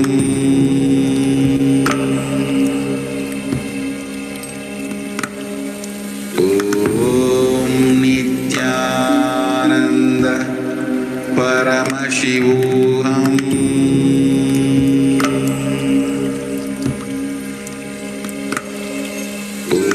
Om Nithyananda Paramashivoham.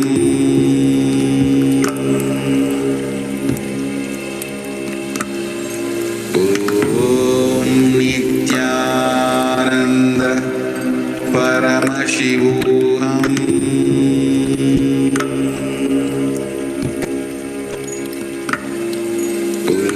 Om Nithyananda Paramashivoham.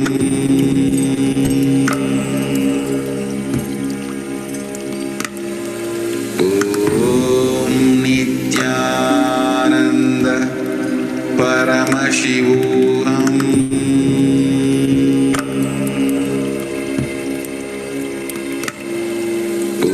Om Nithyananda Paramashivoham.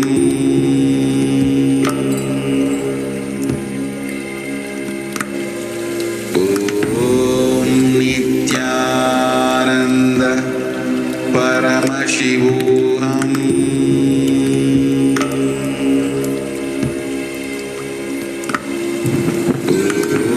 Om Nithyananda Paramashivoham.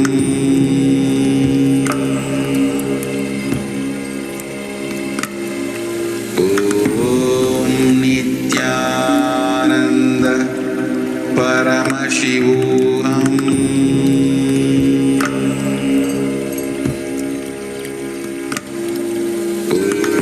Om Nithyananda Paramashivoham. Om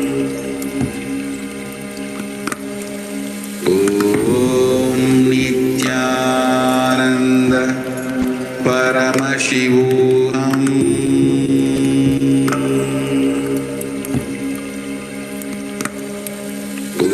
Om Nithyananda Paramashivoham.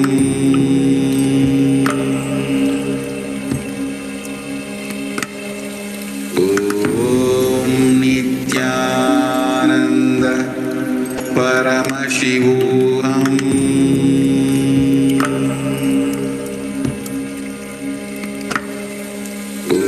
Om Nithyananda Paramashivoham.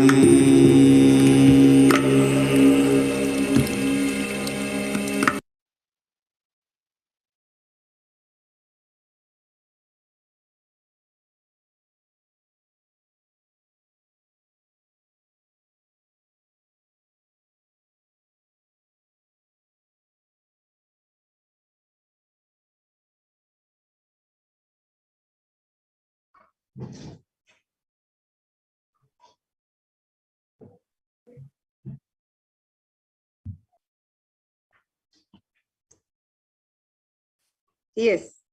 So now, if you've penned down the 3 columns, for the situations that are incomplete for you. If you've penned down the world and the my world, you can now internalize this truth that Swamiji is giving us, that first you have to take responsibility for everything happening around you. You have to cognize that you're the source of everything happening around you.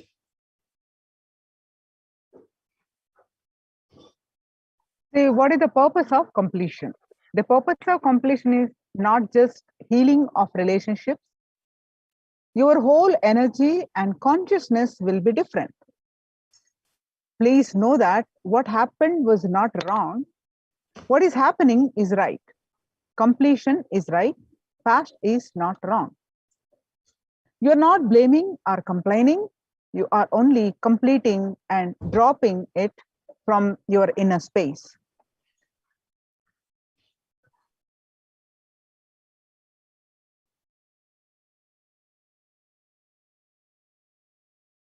Now you are Now muted. let us watch a video where Swamiji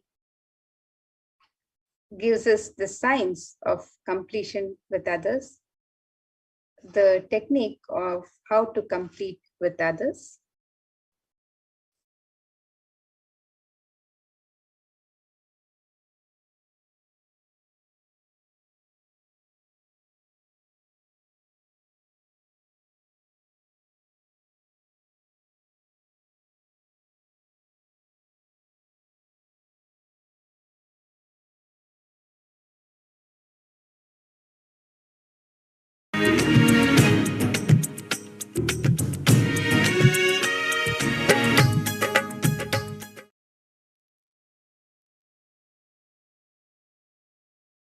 How many of you, when you did the process yesterday, the world and my world, understood it is you who messed up everything in your life? It is you who is supposed to repair everything in the life. How many of you understood that? All right. How many of you think we should really repair it? Very seriously, sincerely, you want to repair it. I'll give you step by step. How many of you think you don't need to repair it? You are not responsible. Raise your hand. No, really, I want to see. Maybe somebody will be thinking, why should I? No, I want you to understand, unless you decide, repairing cannot be done. Unless you decide, repairing cannot be done. Repairing cannot be done. Listen. Today we start completing with others. Others means not just only your father, mother, husband, wife, brother, sister, the human beings around you. We will start the completion with everything with which you are living. Your wealth, your health, your bag, your seat, your pets, your car, your house. Please understand, all these are living part of your life. They may be dead objects, but they are living part of your life. See, a house may be a dead object, but it is a living part of your life. How many of you understand what I am saying? It's a very important component of your life.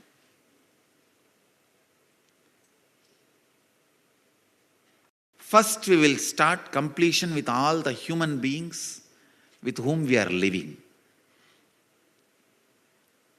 First step, completion with everything.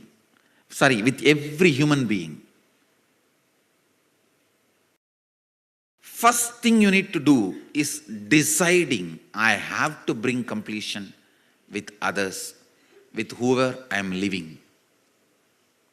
I have to bring completion with whoever I am living.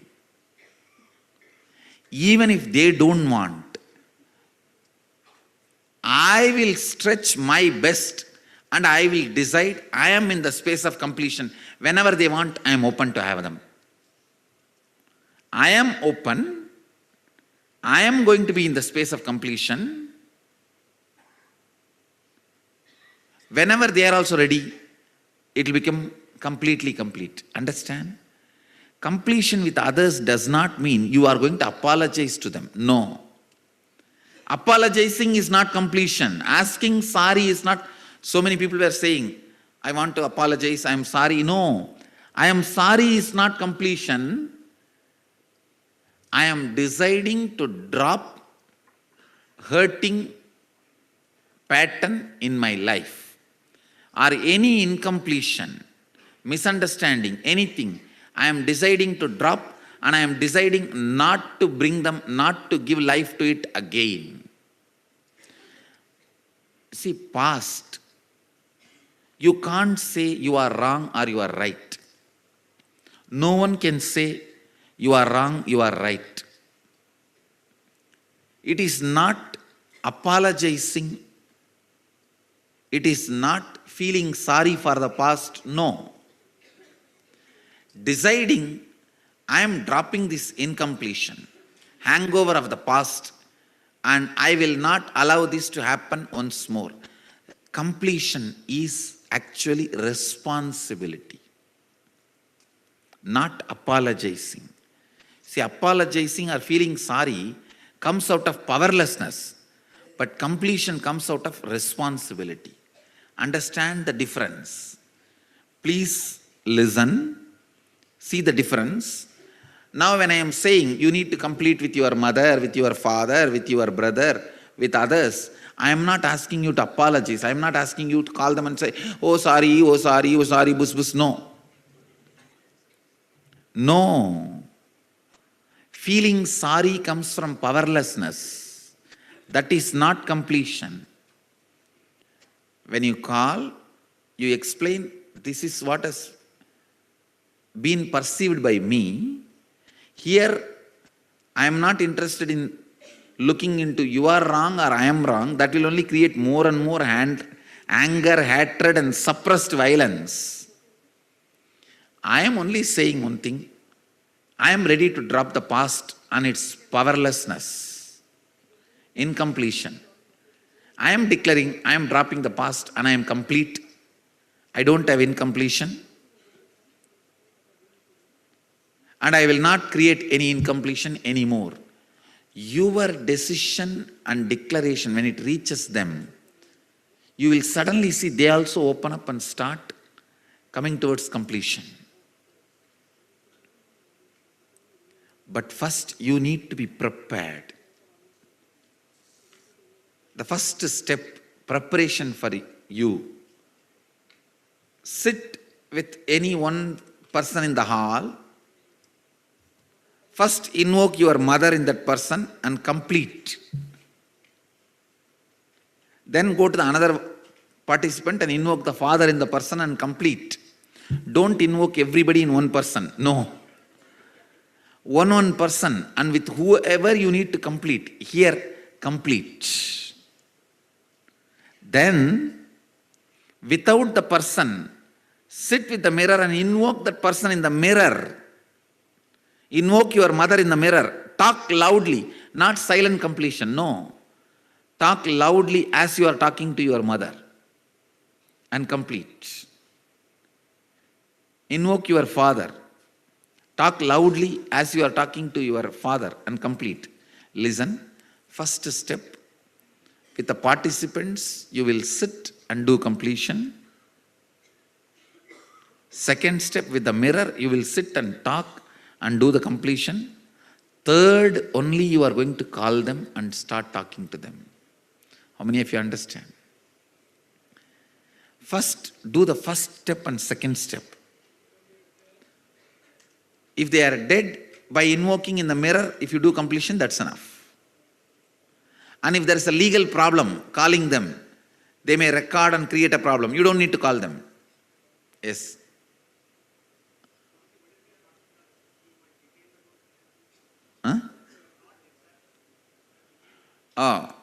If you know that they are still alive and if you have the ability to reach out to them, you should reach out. First, you don't even go to that step. Let us first do these two completion. Then you will have a lot of questions. I'll answer them. I'll help you to do these two completion first. That will take away the anger and vengeance and misunderstandings and suppressions you have. Let that come out first. Let you be healed. All that spicy, chilly anger, vengeance, everything will come out through the words. You will be ready to complete. If you directly now call them, you will only pick up more fight and come back with more mess up and incompletion. How many of you understand that? That is why I am not going to let you call them now. You will start reasoning with them. You are wrong, you are wrong, you are wrong. End of the call, more incompletion. First, even if your relative or the person with whom you have to complete is in the hall, you will not talk to them directly. You will only sit with persons, other participants, and then you will only sit with the mirror. Then I will have one more session answering your questions, and I will also be doing a Shivoham process to heal your past.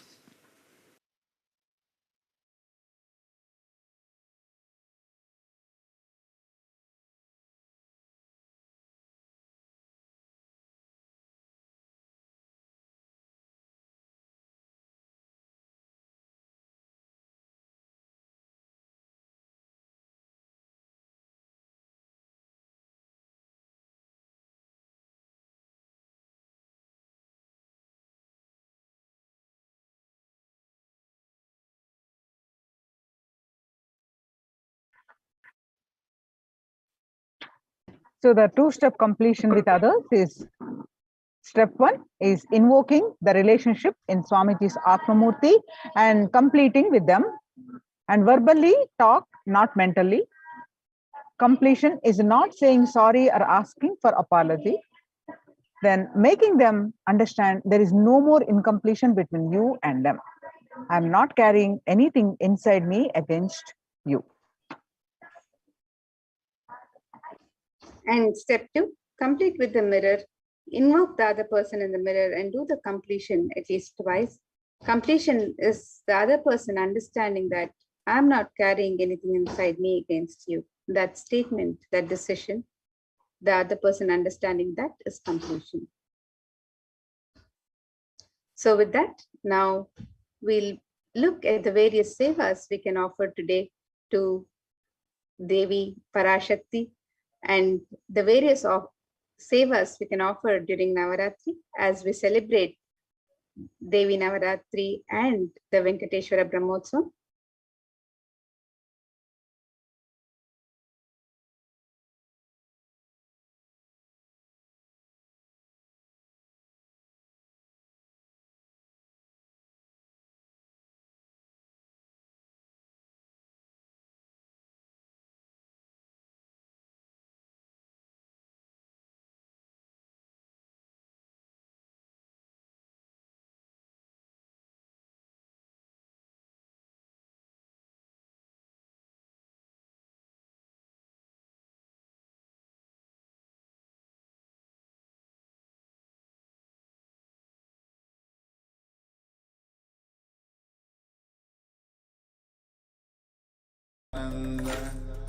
Paramashivoham.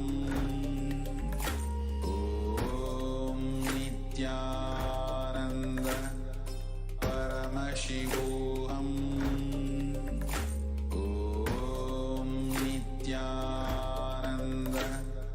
Paramashivoham. Om Nithyananda Paramashivoham.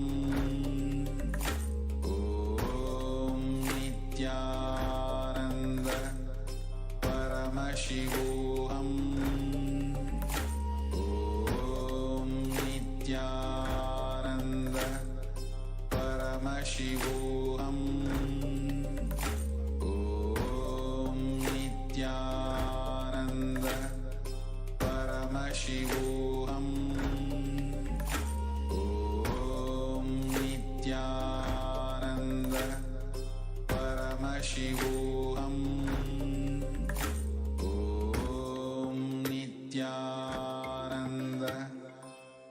Paramashivoham. Om Nithyananda Paramashivoham. Om Nithyananda Paramashivoham. Om Nithyananda Paramashivoham. Om Nithyananda Paramashivoham. Om Nithyananda Paramashivoham. Om Nithyananda Paramashivoham. Om Nithyananda Paramashivoham. Om Nithyananda Paramashivoham. Om Nithyananda Paramashivoham. Om Nithyananda Paramashivoham. Om Nithyananda Paramashivoham. Om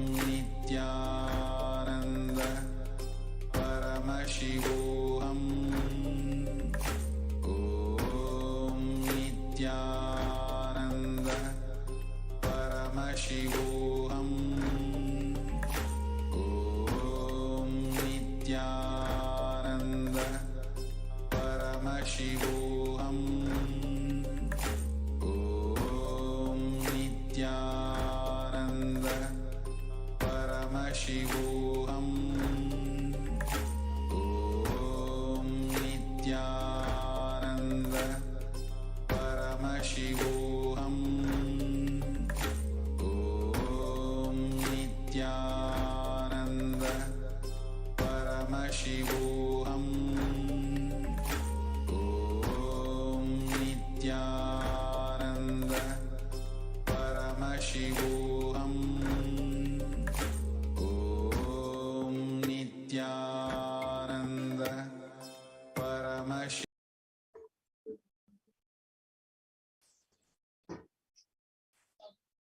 Yes, Nithyananda. So now let us see the various manifestations of Devi that we'll be celebrating this Navaratri and the various offerings we can make to Devi Parashakti and Bhagavan Venkateshwara during this Brahmotsam. So on day 1, we have the manifestation of Devi Rajarajeshwari. On day 2, manifestation of Devi Meenakshi. Day 3, the manifestation of Devi Kamakshi, which is today. Devi is celebrated in her manifestation of Devi Kamakshi. Day 4 is Mata Annapurneshwari. Day 5 is Vishalakshi. Day 6, we celebrate the happening of Shayana Tirukolam, Devi in the form of Shayana Tirukolam. Day 7, Devi Mahalakshmi. Day 8, Devi Durga, and day 9, Devi Saraswati.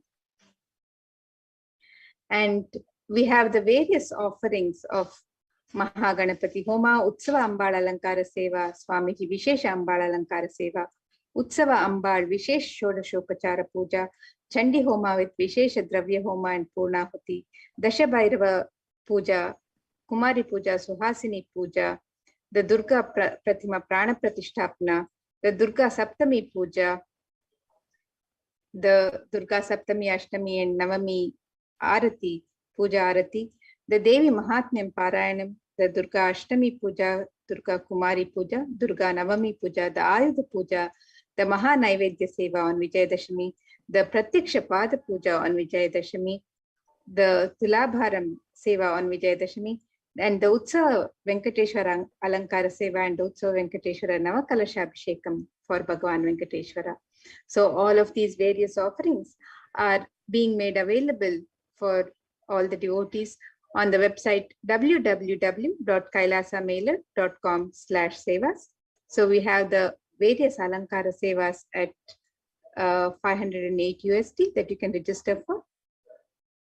the Utsava Ambal Alankara Seva is the Alankara Seva of the Utsava Murti of Devi Parashakti in her various manifestations, which bestows the deep fulfillment of life and thereby taking us closer to the Guru who liberates us from the cycle of birth and death. And the Swamiji Vishesha Ambal Alankara Seva is the Alankara Seva of the Sachala Murti of the Supreme Pontiff of Hinduism in the Garbha Mandir of the Nithyananda Paramashiva Devalaya, decorated in the various manifestations of Devi Parashakti. The Usamurti of Parashakti is decorated in her various manifestations and is worshipped with 16 offerings that are favorite to Parashakti. As part of it, a special Samputita Archana will be offered with the 108 names of her manifestations describing her divine qualities. Samputita Karana is unique to the Shakti Sampradaya, where two mantras are merged together to offer worship. A select verse from the Devi Mahatyam will be merged with the 108 names and the Archana is done. And we also have the Chandi Homa, which is offered every day with the Vishesha Dravya Homa and the Purnahati, which is offered for 5,008 USD. So you can offer this seva, this sacred ritual to Devi Parashakti on any of these 9 nights of celebration. The chanting of the Sanskrit mantras brings out the latent powers that exist within us.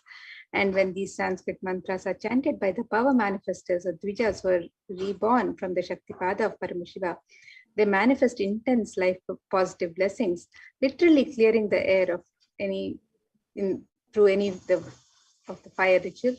And we have to have the cosmic permission to invoke Chandika Parameshwari in the Agni and worship her by chanting the Devi Mahatmyam. And this sacred fire ritual demands the japam of incantation of the Devi Mahatmyam to be repeated 10 times to bring a cosmic alliance to invoke Chandi Devi in the Agni. And this sacred offering of the Chandi Homa, the offering of the Chandi Homa with the Vishesha Dravya Homa and Purnahuti, is being offered every day with the utmost, as per the Agamic injunctions, with the utmost integrity and authenticity by the third eye awakened beings in the sacred space of Adi Kailasha. So you can make this offering of the Chandi Homa, the Vishesha Dravya Homa and the Purnahuti on any of these 9 nights of celebration.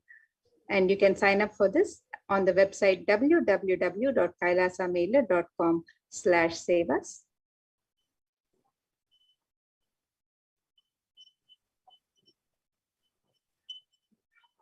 And the various benefits of the Chandi Homa are extolled in the Devi Mahatmya, in the various verses of Devi Mahatmya.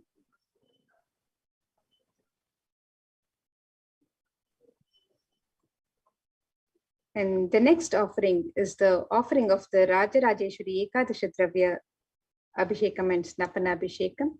And this is a very special Abhishekam where, as per the Shakta Agamas, 11 types of Dravyams and Abhishekam items such as rice flour, turmeric powder, Jaladravya powder, Panchamritam, milk, curd, ghee, honey, sugarcane juice, fruit juice, tender coconut water, and Kandajalam is offered to the Moolavar Rajarajeshwari in the Nithyanandeshwara Paramashiva Devalayam. And finally, the energized waters of the Chandi Homa Kalashas and the Shankha, the conch, which have been consecrated during the entire day by various powerful mantras and rituals, are offered onto the deity of Devi Rajarajeshwari. The next is the Kumari Puja, Dasha Bhairava Puja, and Suhasini Puja. Rarest of rituals when Devi Parashakti is invoked in living persons and worshipped. Through the initiation and blessings of the Supreme Pontiff of Hinduism, the 9 forms of Devi manifest in the women and kids present for the puja and accept our offerings and worship. Hinduism is a religion where everything is auspicious and is an embodiment of Parashakti.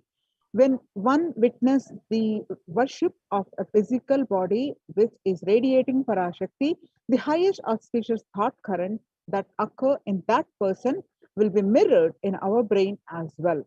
A heightened feeling of connection to Parashakti will manifest when we see her in a physical form receiving our worship Parashakti. The cost is $1,008. Yes, For all and the we can three. also offer the Kumari Puja and the Dashabhairava Puja, which is offered to children.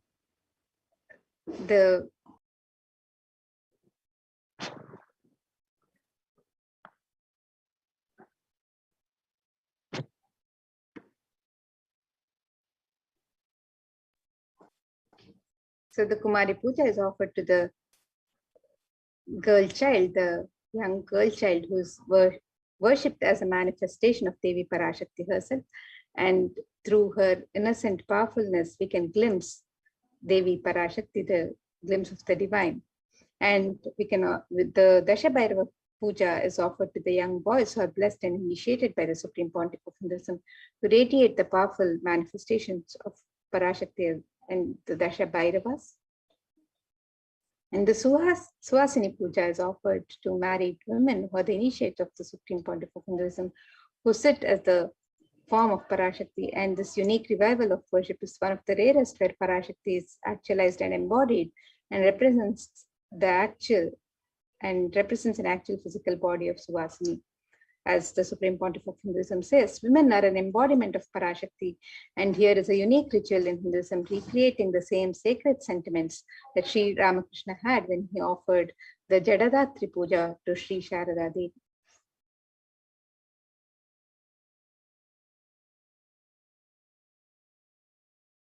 Durga Pratima Pratishtapana. The Kularnava Tantra describes in detail the worship of a Durga Devi, which is made out of clay. The agamic injunctions prescribe details on the way clay should be procured. They describe exactly from which land the mud should be procured. The ground deities are made with exact proportion as per the Shastras and are colored and decorated in the exact description of Durga Devi slaying the demons Mahishasura. This deity is an icon of Hindu feminism, where the cosmic mother, cosmic feminine, vanquishes the mass negativity. Tremendous amount of energy lands when the Durga Devi receives Prana Pratishtapana by the Supreme Pontiff of Hinduism. So we can make these various offerings to Devi Parashakti and Bhagavan Venkateshwara during this Navaratri, and we can make all of these offerings on the website www.kailasamaila.com/sevas.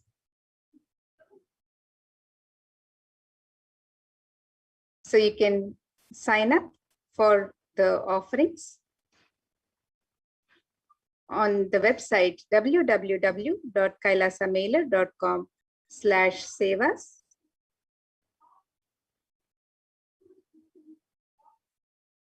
So with this, now we'll get ready for the darshan and the rituals happening directly from the sacred space of Adi HDH Nithyananda Paramashivam Devalaya, and get ready to receive the darshan of the Supreme Pontiff of Hinduism, manifesting as the Nijavatar of Devi Parashakti and Paramashiva himself, as the Sarvadeva Deva Swarupa, and also the sacred rituals from Adi Kailash.